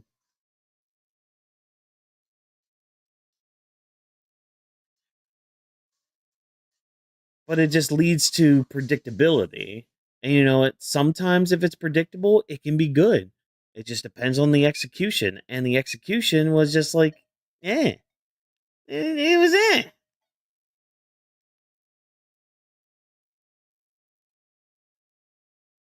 I think it's some amount. I think that's what it was. Because I think Brock was actually thinking, because that's the thing with Brock. That's the thing we've always heard about Brock is if the money's right, he will work. And it's just funny how like after Mania, we had the usual like WrestleMania like post WrestleMania cuts and all that like because usually talent usually their contracts are up around that time or there's a lot of renegotiations. Maybe some people are just like they're just done at that point. So it's like those cuts usually happen around WrestleMania time, anyways.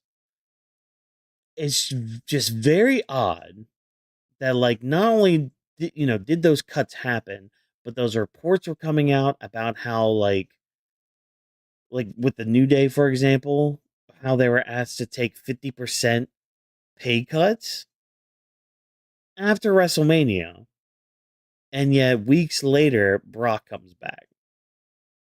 I don't know, it's just one of those things that just kind of makes you think like a conspiracy theorist, like you're gonna have some like tinfoil hat on or something.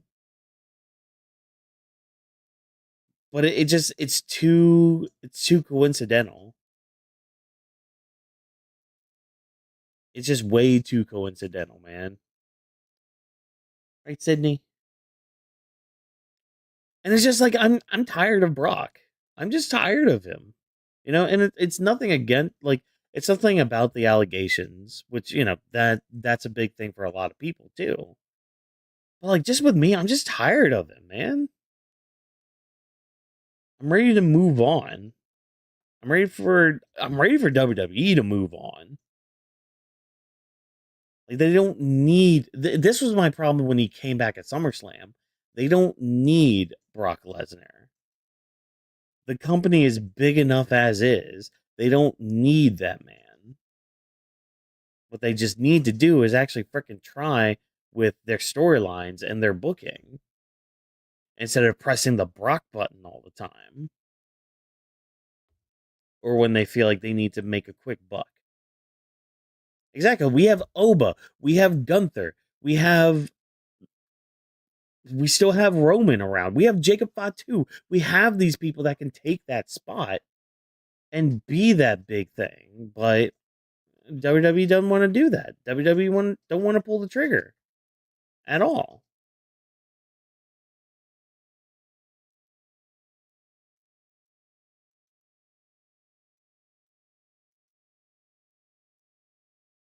I don't know, man. All right, let's see some tag team action. Let's see. Can they coexist? Let me know in the comments in the chat. Can Charlotte Flair and Rhea Ripley coexist? God damn, Alexa Bliss is fine. I'm sorry, I gotta get that out. I've I've always enjoyed her, and she's a hell of a talent.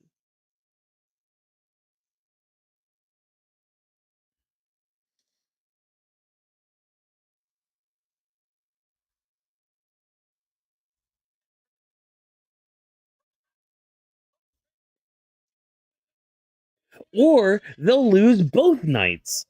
Let's go with that option. Sorry, I just want more dominant wins like that, especially for newcomers, because it can still push the story of Rhea and Charlotte. Could still do that.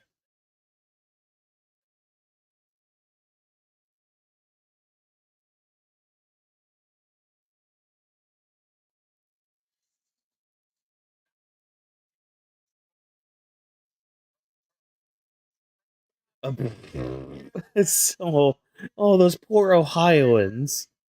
The cesspool of Columbus. Is Columbus really that bad? Sorry, I haven't been that far west, so I can't really say. So I don't know. One day.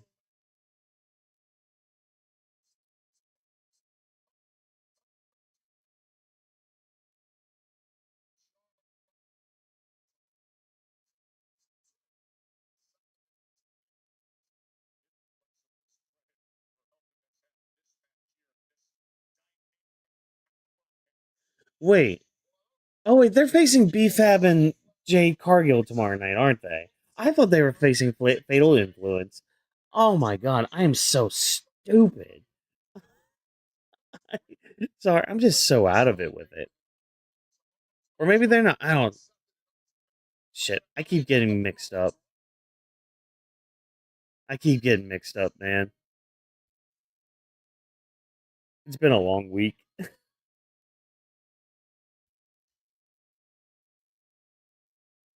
My watch is telling me to stand up. Yeah, I probably should. I probably should stand up more today.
All right. How are we gonna do this thing? Mm. Well, Charlotte just took both of them out.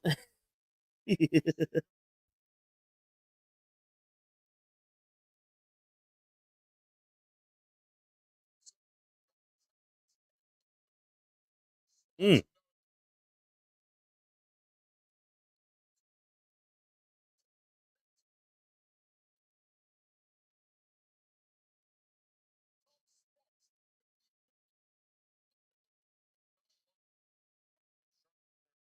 Ooh. There you go, Charlotte. There you go, girl. Kick her ass. Right, Sydney? I think Sydney's a Charlotte Flair girl. Oh no, not at all. Because you know JC Jane's gonna get in the way. You know for a fact she's gonna get in the way.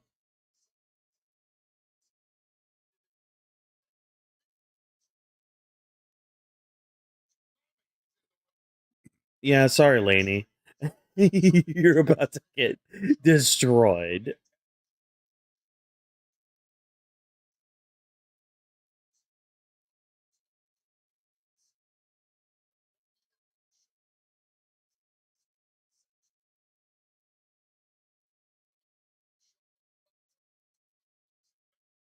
Yep. See, that's the thing. Def Rebel sometimes have some W's. And that Fatal Influence theme, big W.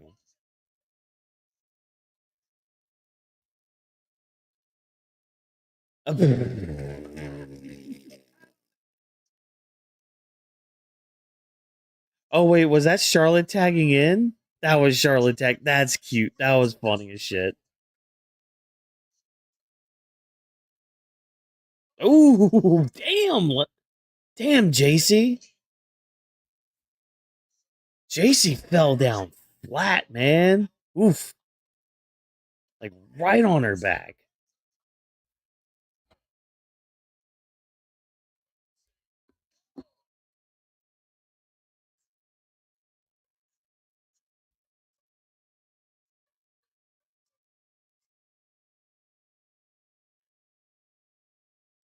Yep, we got to pose before the commercial break. Oh man, yeah. Last week when I was watching SmackDown, I was watching like on the TV. So yeah, sometimes they did picture in picture. Sometimes, other times it was just like, oh, here's another commercial break. Oh, here's another commercial break. Turn the page, wash your hands. Turn the page, wash your hands.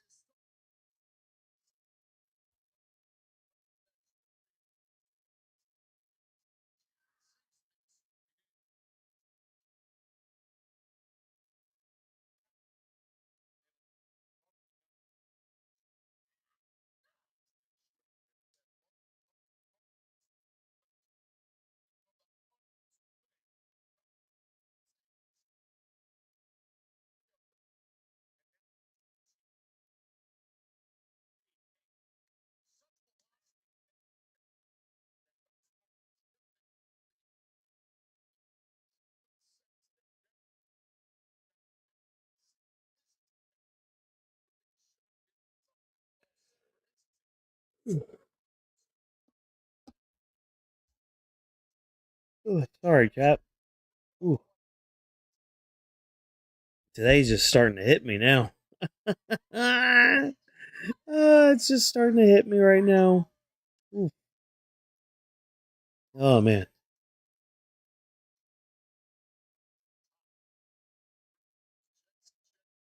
this is why I can't wait for 2 hour Smackdowns to return, man.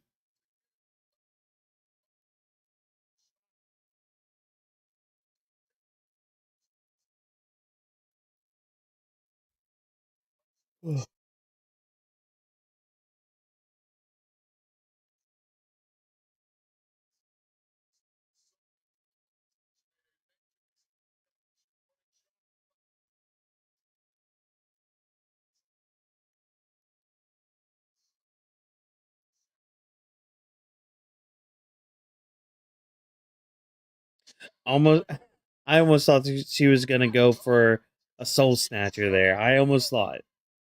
Oof.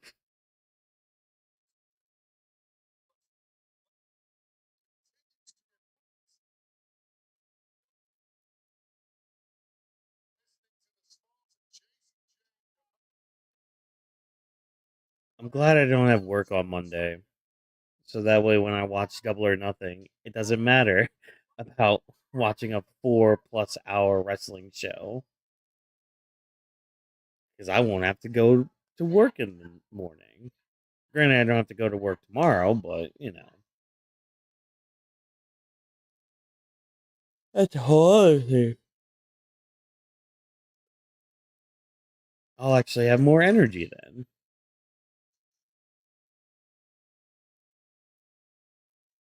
The crowd even chanting, "We want Rhea." I'm sorry, Charlotte.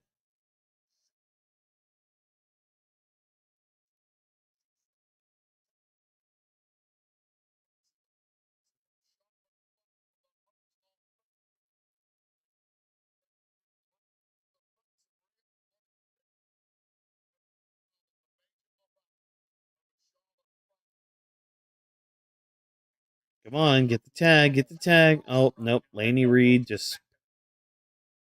Oh, Rhea, you could have reached for that.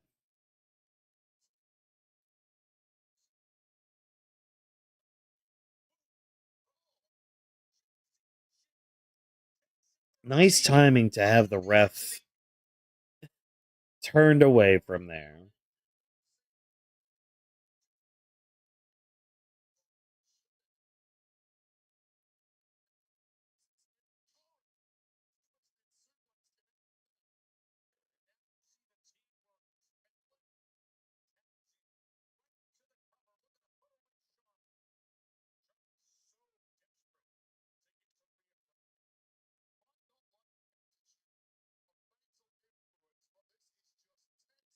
Another rest hold, man. Come on.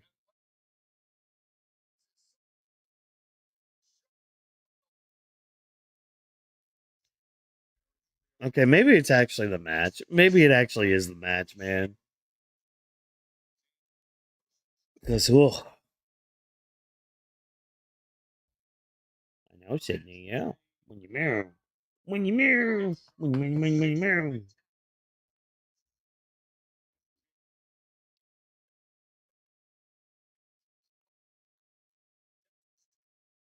Okay, so it is Jade meets you in Beef Bad tomorrow. Okay. Okay. So I am just an idiot.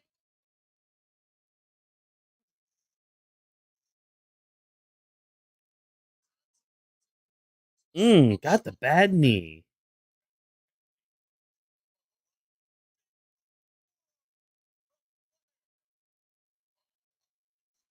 Big boot. Oof. Nope. Not getting the hot tag yet. Hey, Laney, why don't you smack Rhea off the apron?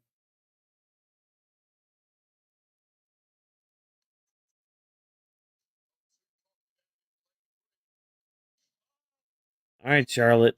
Get the hot tag.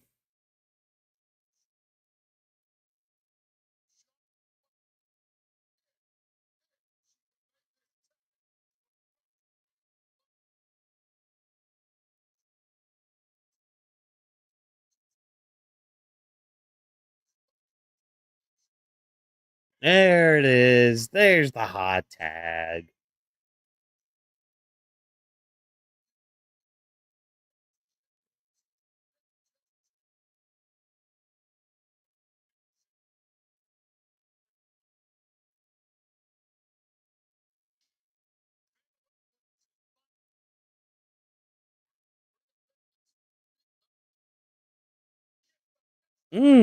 Nice German.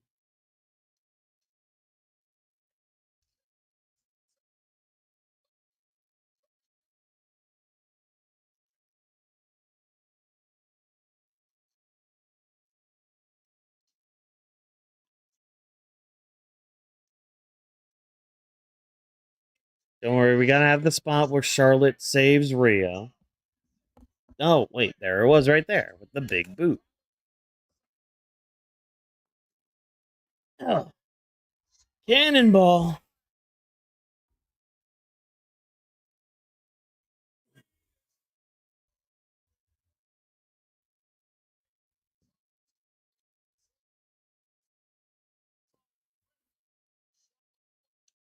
Ooh. Charlotte got kicked right in the face.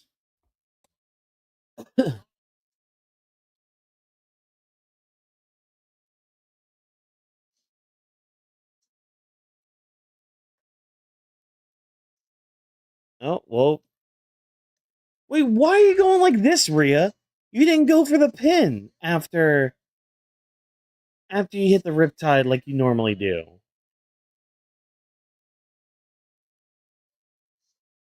You kind of moved out. See, like that's like the little things in a match that I'm just like, why are you doing this? Or that could actually enhance a match. Like you moved out of the way for Charlotte to hit the natural selection.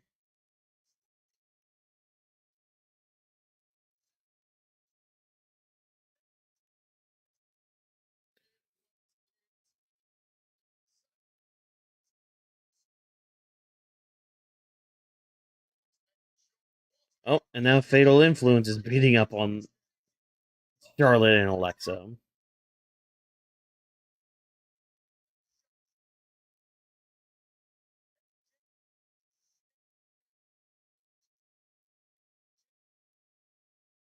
Ooh!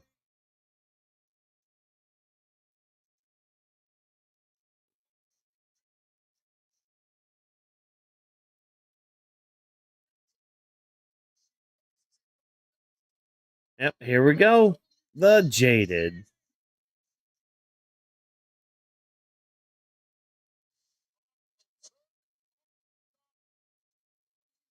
There you go. That was some good action. I mean, match is fine. Match is good.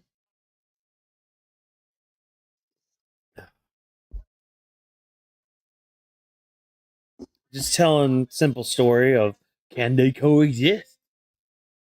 Obviously, they kind of can. Kind of, somewhat ish.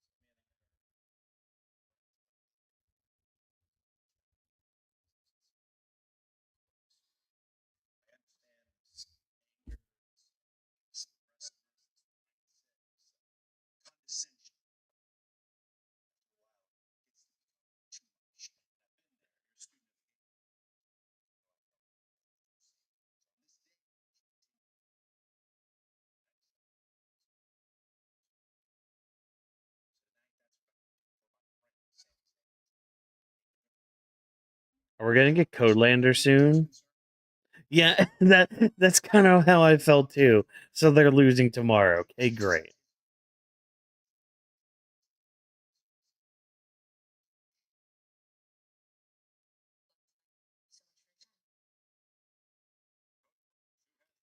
Cody with his own like look at that locker room he has, man. Look at this freaking business suite he has.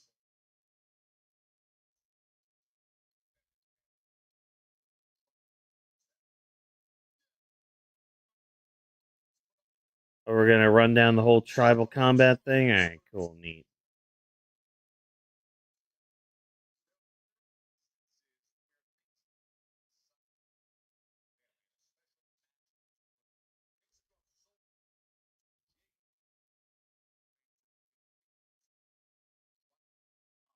Tribal combat between Roman and Jacob. Uh Same Jacob's gonna lose, but whatever.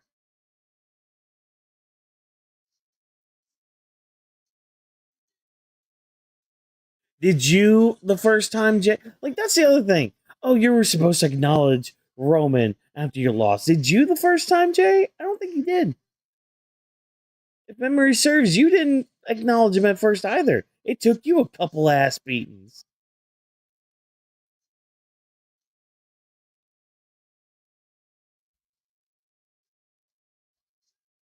Right? Like,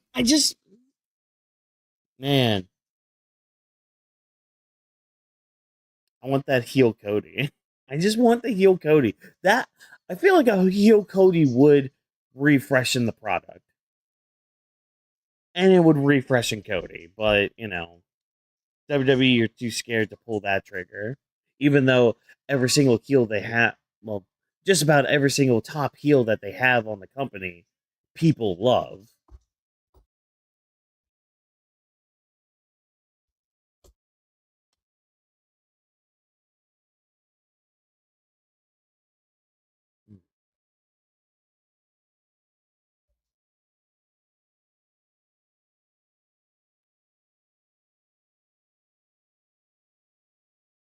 Hey, Roman!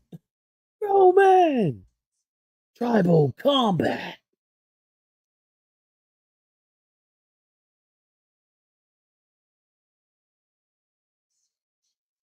Fine, buddy.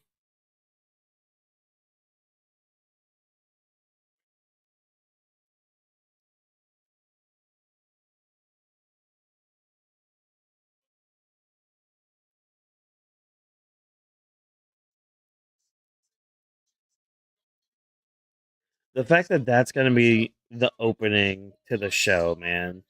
Free on ESPN.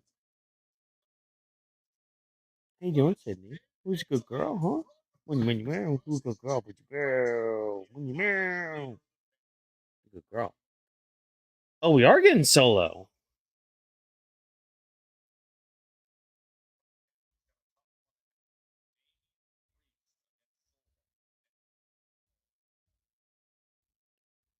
All right. Damian Priest versus Solo Sikoa. I wonder how they're gonna do this one. How is this match gonna go about?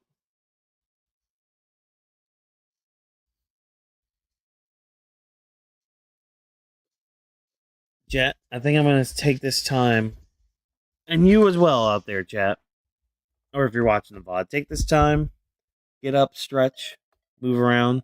I gotta use the bathroom. Gonna take Sydney out too, and we'll be back for the rest of Smack Diggity Down. Give me like 5 minutes. Yeah, 5 minutes. I think. Yeah. Come on, Sydney. Let's go outside.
All right, we are back, chat.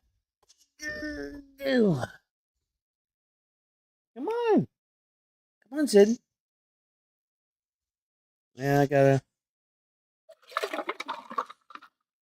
Yeah, I'll just mix the rest of that drink together. Ah. Oh man, I know who's a good girl. Come on, come up here. Come up here. Come up here. Come on. Come on. Come on. There you go, good girl.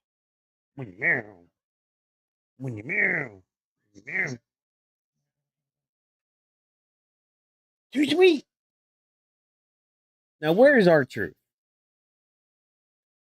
Where's your tag team partner, our truth? Huh?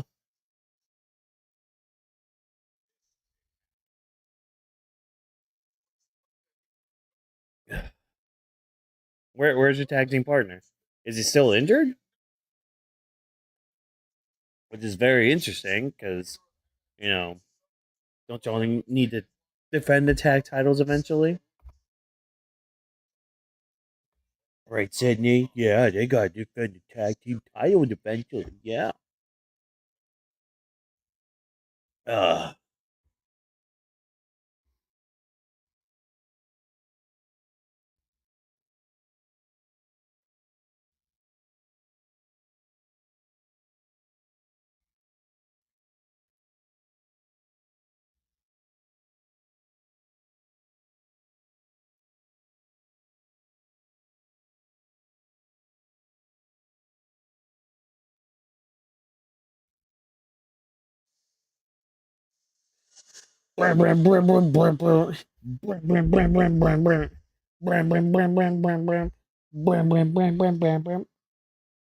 taking it all.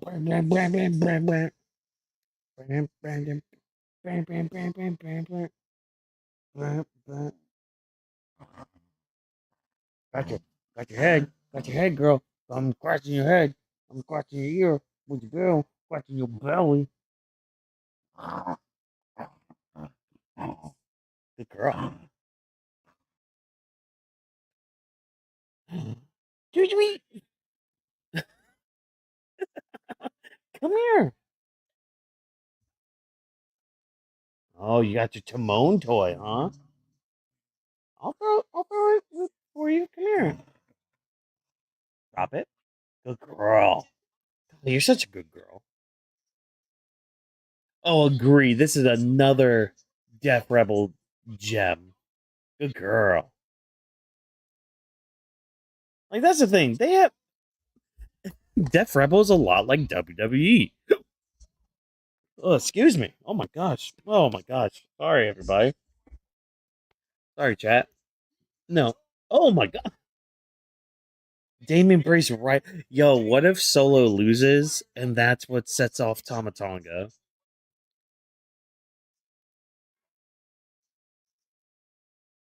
Um,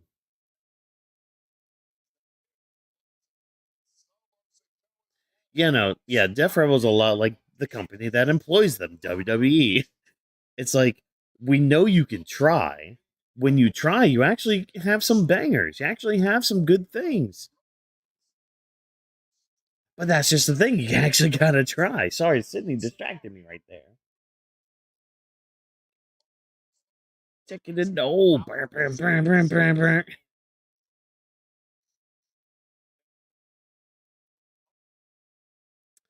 yeah, they kind of. Well, I mean, if we're being honest, the company did not do any favors with the MFTs, especially Jeff Cobb. They did no favors for him whatsoever. If anything, they nerfed the hell out of him. And if they used Tongaloa anymore, I mean, they would be too overpowered. You know, they had the goat Tongaloa in their ranks. They had to nerf that guy.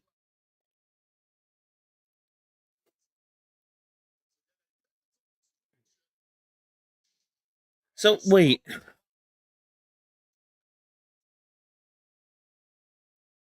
so that's the thing.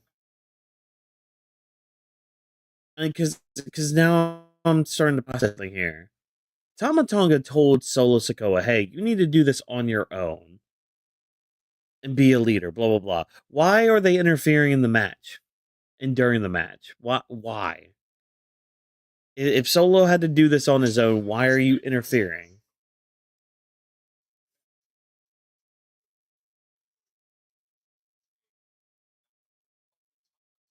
Yeah, like why are you interfering, dude? You told Solo he has to do it on his own. Why are you helping him? And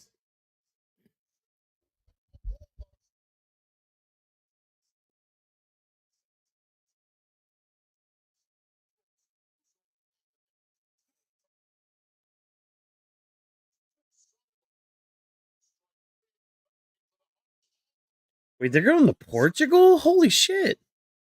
Sorry, I'm seeing like the down below, like their schedule for the summer tour that they're the Europe summer tour.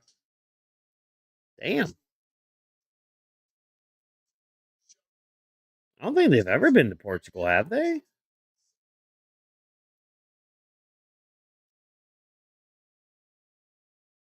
I actually can't. Oh, that's gonna suck. Oh no. So we probably won't be doing live streams that week. Eee. We might do like maybe conversation. Maybe we'll see. Probably won't do a lot of live streams then. I guess during that European tour. Eee.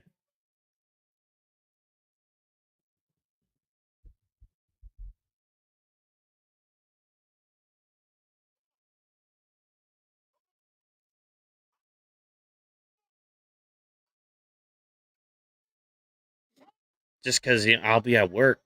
I mean, unless Vash is around and he can do a stream, but it's probably gonna be more of like the or you know what? Maybe what I'll do for like these shows that are gonna be overseas, I might just wait till I get home to watch them. Maybe I'll do that. Yeah, because then the show will go by quicker because it'll be pre-taped. Well, it won't be pre-taped, but see, since I have the power of VPN, the commercials will get skipped. Yeah, it's gonna be a freestyle month. It's gonna be fun. Yeah, because yeah, it's gonna be all of June. Damn,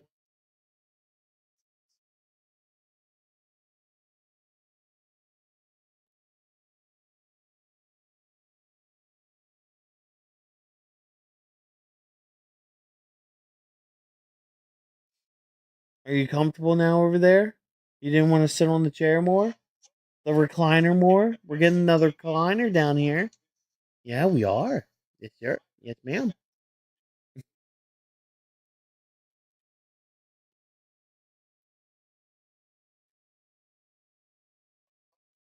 There you go, priest.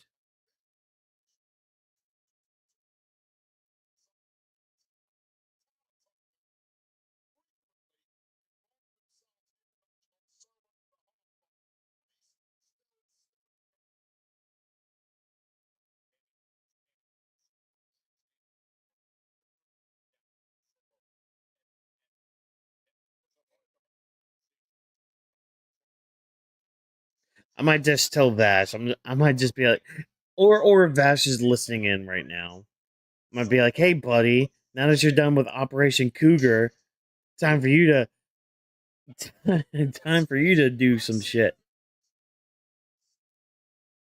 Yeah, where's Dragonov at? What's he doing? Why is he not on my screen? Why is he not on my television screen at all? Like you have him do the US Open Challenge, which was the highlight of SmackDown for the longest of times. Drops the title. See, that was my fear of him dropping the title was he would just disappear afterwards. And lo and behold, look what happened. He disappeared afterwards.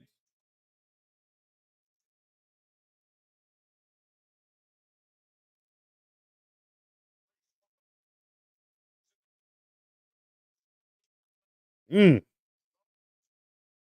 Damian Priest has really come a long way on the main roster.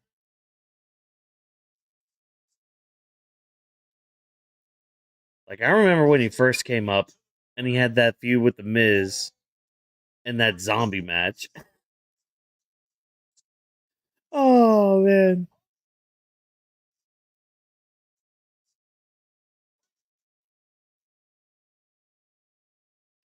Oh, dude. Dragunov in WWE, Dragunov in AEW would, I'd say it would feed families, but it would feed his family.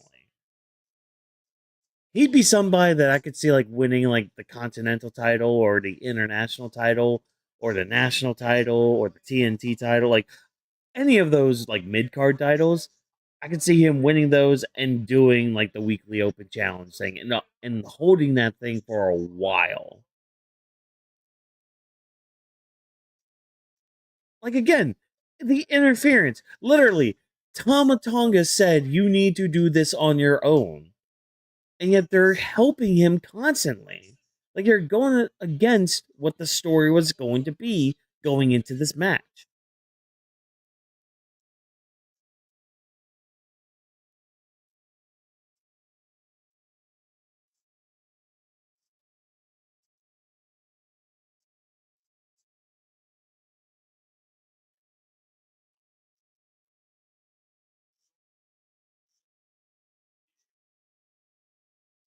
Nope. Priest is up. Hi. Hi. How you doing? Come on, give me a kiss. What do you mean? Oh, good girl. Oh, good girl. Oh, good girl. Yeah, give me a kiss. Oh, good girl. You enjoying SmackDown tonight, girl? Hmm? When you marry, when you marry, and you know, yeah. Are you gonna lay down? Hmm? Oh, good girl. I know Solo missed on the spike. Oh, here comes Talla Tonga. But Priest knows these numbers games.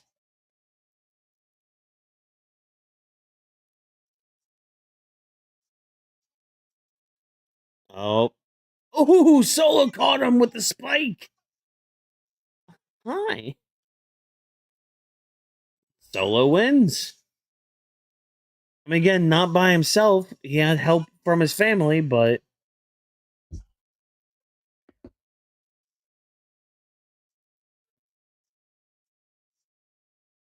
is Nakamura going to come out for the save since Royce Keys? Okay, all right. I shouldn't. Would you boo, boo, boo?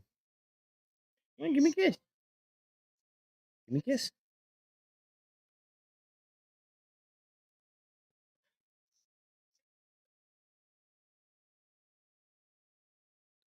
Solo thinks he can step up to Royce Keys. Yeah, boy. Yeah, boy. You better sit down. Royce Keys is ready for it.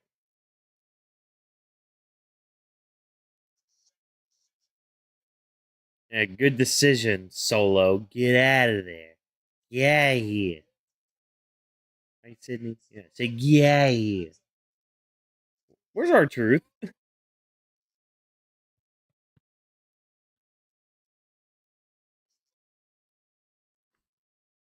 Whoa! Whoa, Damian Priest.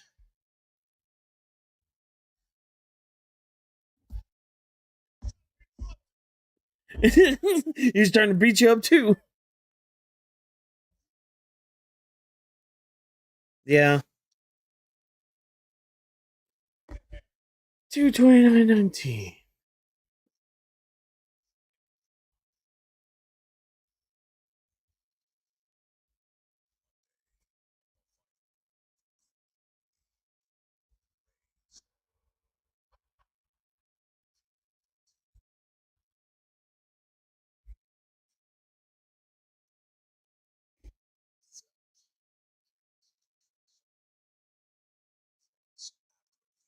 A contract signing? Isn't this going to technically be a Raw of two contract signings? Since Oba's got to sign his for Brock at Italy? And I guess I gotta sign one for the tribal combat. All right, cool, neat, whatever. Yeah, it's. I mean, it's wash, rinse, repeat when it comes to WWE weekly matches, and even sometimes with their PLE matches. Like, it just you start, you have your shenanigans with the people on the outside, get the interference, match ends. Or there's always an asterisk with each match. And it just gets tiring. And I've said it plenty of times when we would be doing the shows. It's just the law of diminishing returns. You do things too many times or enough times, and you start just getting desensitized to it. It's the same issue I was having with like the pull apart brawls, for example. Like, because WWE does a lot of those, you know? In fact, how much I wonder if we're gonna get one of those tonight, too. Like, you do them enough, and it's just like, all right, well, this is it. This is the part of the, a good example of it, and especially in the WWE realm, it's a lot like a Stephanie Vercare main roster match, where the whole match is centered around, okay, when is she going to do the Devil's Kiss? It's like, okay, when are we gonna get the shenanigans in the match? When are we gonna get the things that like cause the one person to lose the match?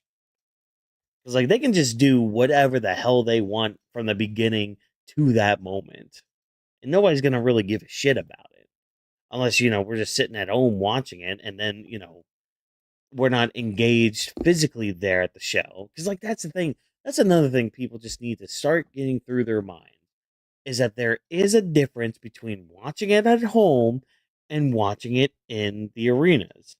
It's a totally different atmosphere, totally different vibe. But some of us are just haters. Blah, blah, blah. What man? Get out of here with that. Sorry, I have a brain. I think. Mm. But I can also turn my brain off and have those stupid moments, like with Danhausen, for example. I can have fun with that shit. Or like The Boys season 5. I can have fun with that crap. Oh, which cheap plug. Stay tuned for the main Anima We Studio channel.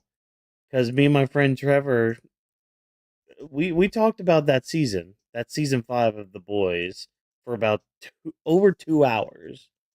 We sat there recording, talking about that final season. And I'm just going to say, hard carried by the amazing acting from everyone across the board when it comes to The Boys. But, ooh, the writing. Ooh, the writing was mixed bag at best. I like how they went back from commercial and we saw Danhausen shooting shirts into the crowd.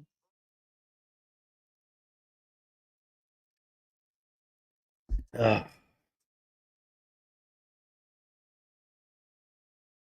Oh, hi, Brian Page.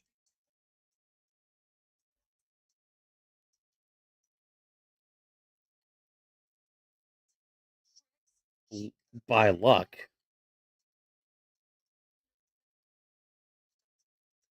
Look at WWE editing Brian Page.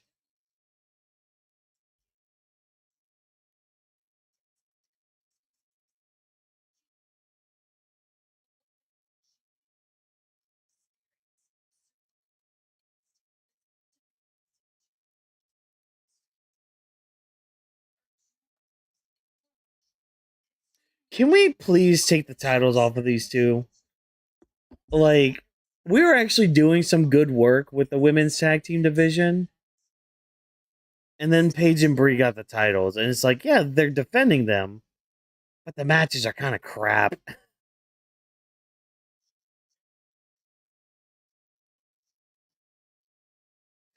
Yeah, yeah. I'm not gonna lie. I think Ethan Page is gonna take that title from Penta tomorrow. I think he's gonna take it and hold on to that IC title for a while. Oh, we're going down to matches right now. The Vision taking on the Street Profits.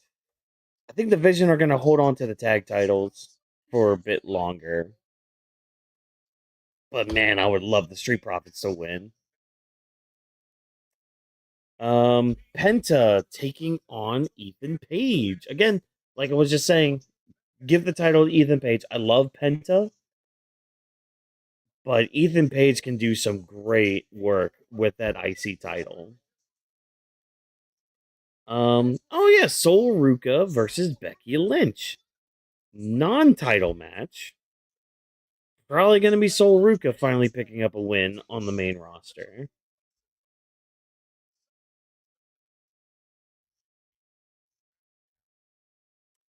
Charlotte, Rhea, Alexa versus Michin, Jade, and B-Fab.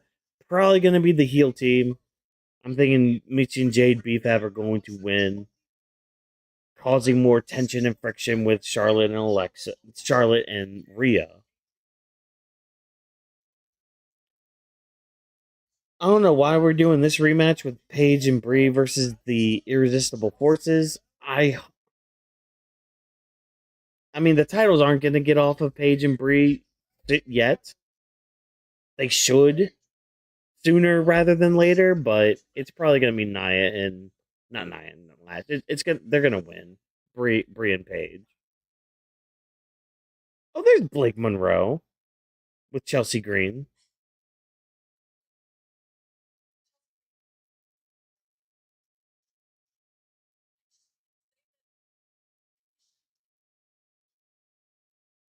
Oh no, Blake, honey, Nia, you bitch.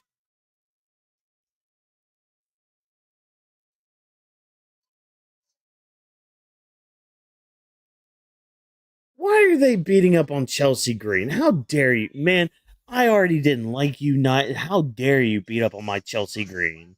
How dare you?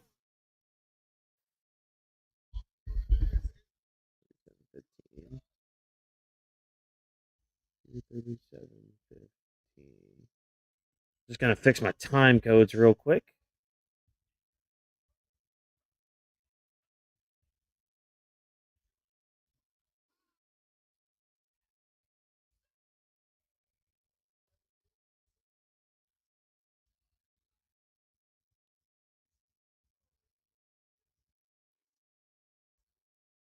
Whoa, oh, oh, whoa, oh, oh, oh, oh. How dare Nia Jax? I mean, I assume she's full face now, which I mean, I'm fine with. I mean, people love Chelsea Green, so it's just like, all right, full face turn, cool, fine. I feel like it'll finally come full circle with her face turn when Tiffany Stratton accepts her. Um, but yeah, Blake, you've already made an enemy out of me for putting down Chelsea Green. Nia, you were already public enemy number one with me. So you're just adding to your sins.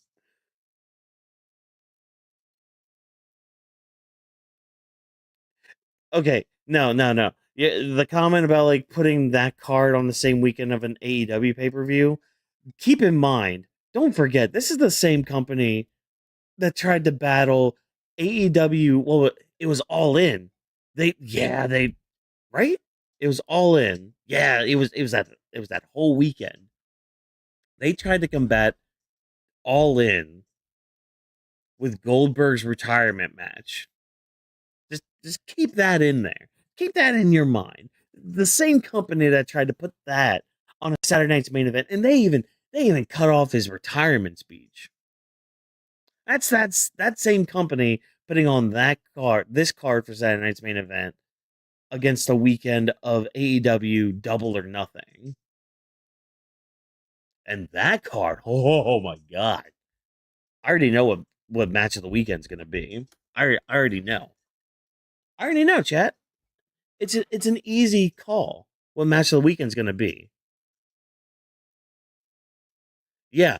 Oh, dude, I remember that day was immaculate. I'm not gonna lie, I am so happy that All In started in like the afternoon because who that was probably one of my favorite times watching wrestling was really just that weekend because you had All In, you had that Saturday night's main event with it was a whatever show, but then the next night you had Evolution 2, which was still WWE's best pay per view or PLE, excuse me, of that year of last year.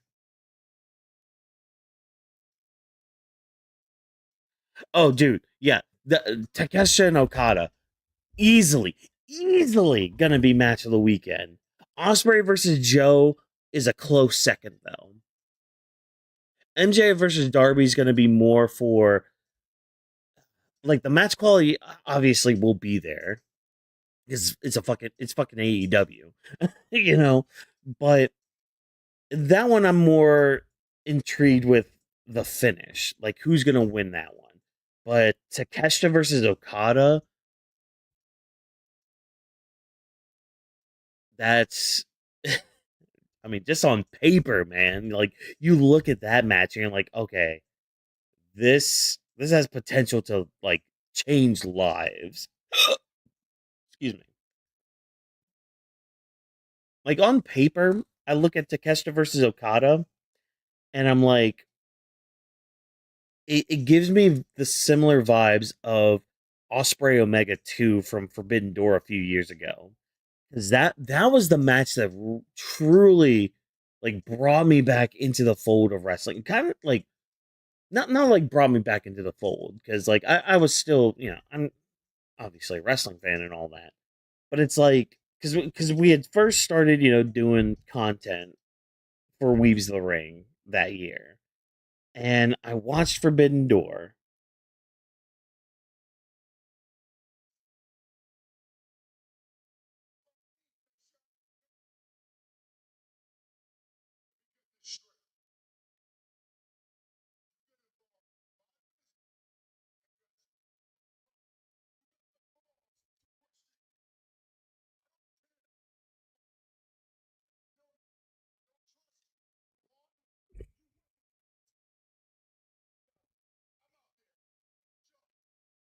Yeah, dude, that that kick out at one from the one winged angel lives rent free in my head every single day.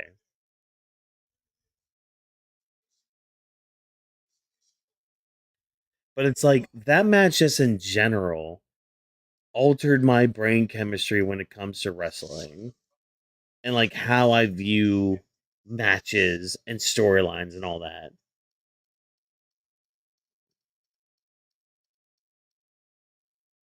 And like think like really just like in-ring styles really clicked in my head. And like this one comment that AJ Styles made on an interview where he's just like it's the little things in wrestling. But even just beyond that. Like it took the Tiger Driver to beat Kenny Omega that night. And it took Kenny Omega out for a while. And it ain't at Will Ospreay. He barely uses it anymore.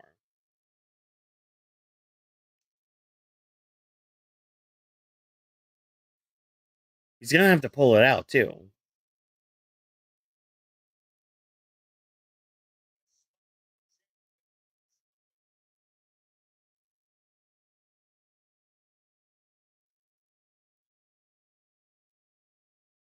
Right, everybody? Whoa! Oh, and the fact I'm also gonna throw that. I'm sorry. I'm gonna keep throwing this out too. The fact I got to see Okada live too. Man, that was great. That was awesome. Got to see one of the best wrestlers alive today live. That was awesome. Wish Omega was there, but take what you can get. And the Bucks. Like the Bucks weren't there that night. I was pissed at that. Ready now. Tear this roof off of the town. Gonna give 'em what they came to see.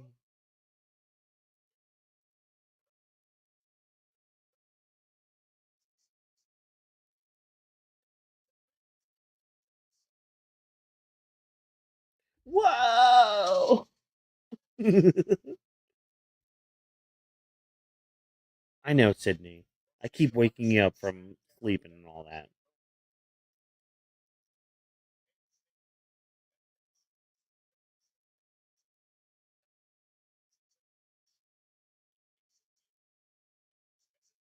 All right, chat. Are we actually going to have a winner for this match? Or is Gunther going to come out and attack Cody Rhodes?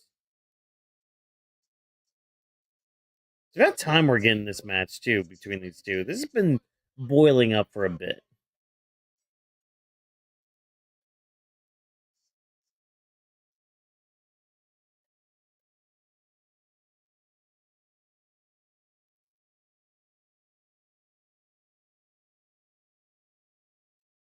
There you go. Yeah, shaking hands. Yeah, sportsmanship. Come on. Collar and elbow tie up. Got a little headlock on.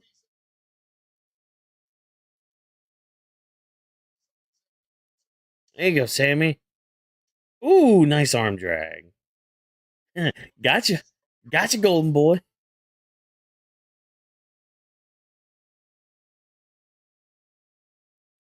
Oh, he's going in for another handshake? Okay. Oh, Cody, come on, man.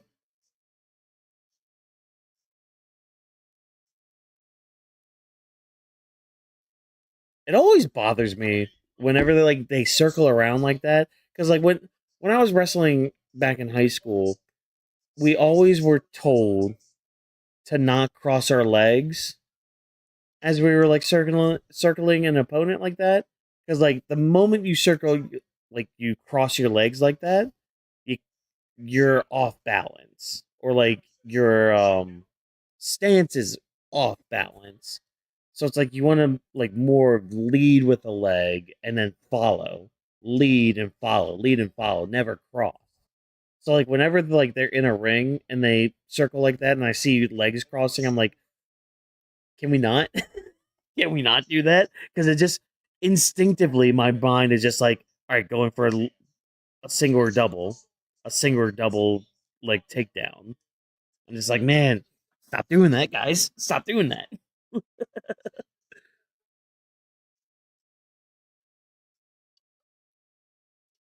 But they're also on the pro level and done this for ages, so there's probably shit with that too.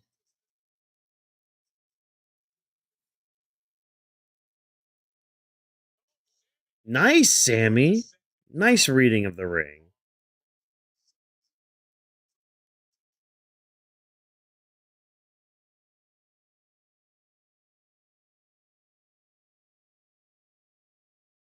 I mean, Sammy was listening. He's taking Randy's advice to heart. Like, take advantage of what you can. Listen to those voices.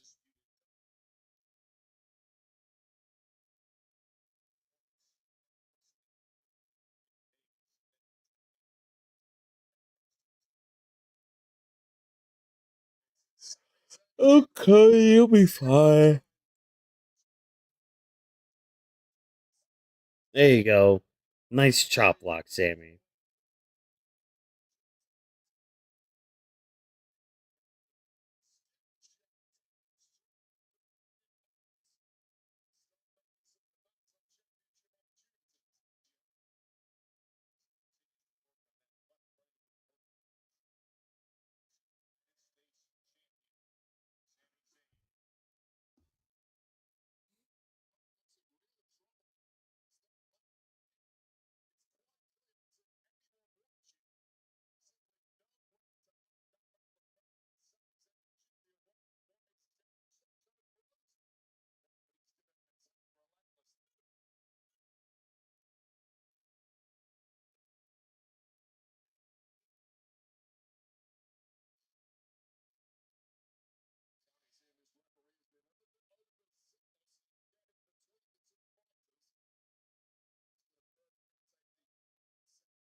Oh, damn! Cody got out of it. There you go, Cody. Fight through the pain.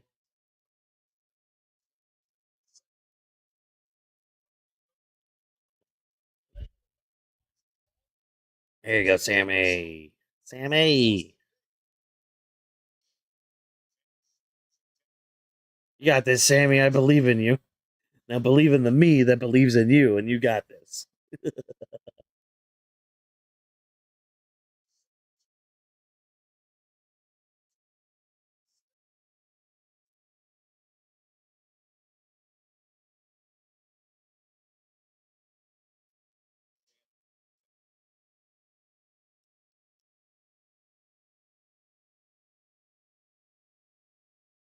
Working the leg, working the leg. All right, good, good. Take advantage of it. Oh, oh, trying to get comfortable. Uh-oh. What happened to my camera? The hell? What happened to my camera? Uh-oh. Huh. What happened to my camera? Try this. Sorry, chat.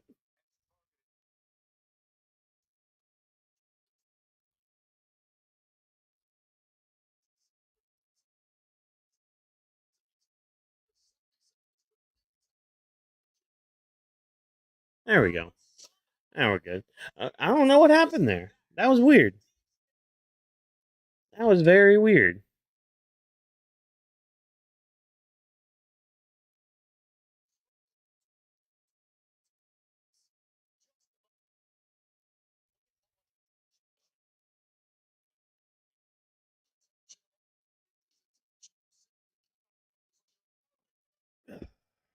Cody fighting back. Bionic elbow. He's gonna go for the Cody cutter. Basically a one-legged Cody cutter right there. Of course, that's not gonna win the match for you. Fuck a Cody cutter.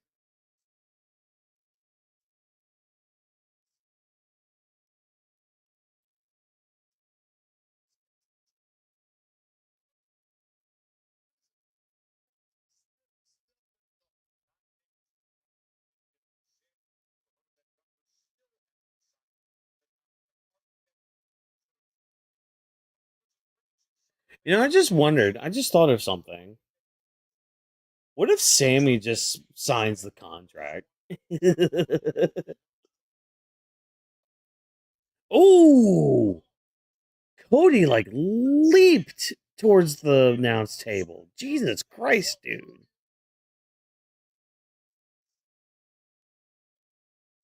He like jumped towards the announce desk. That was crazy.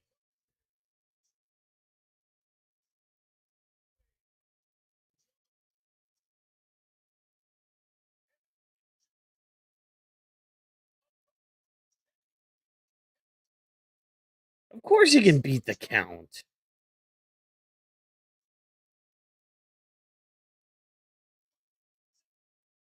Oh, get after him, Sami. Come on. Should have gone for the top rope suicida.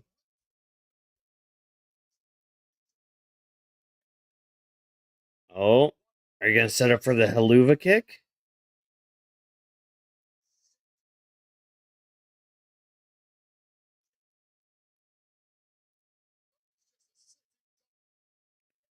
Of course, Cody dodged. Super cutter!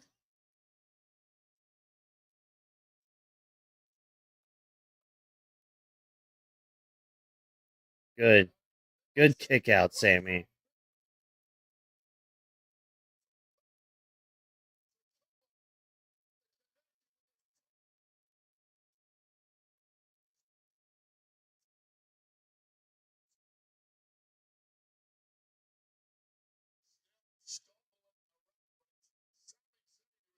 How you going to get out of this, Sami, huh?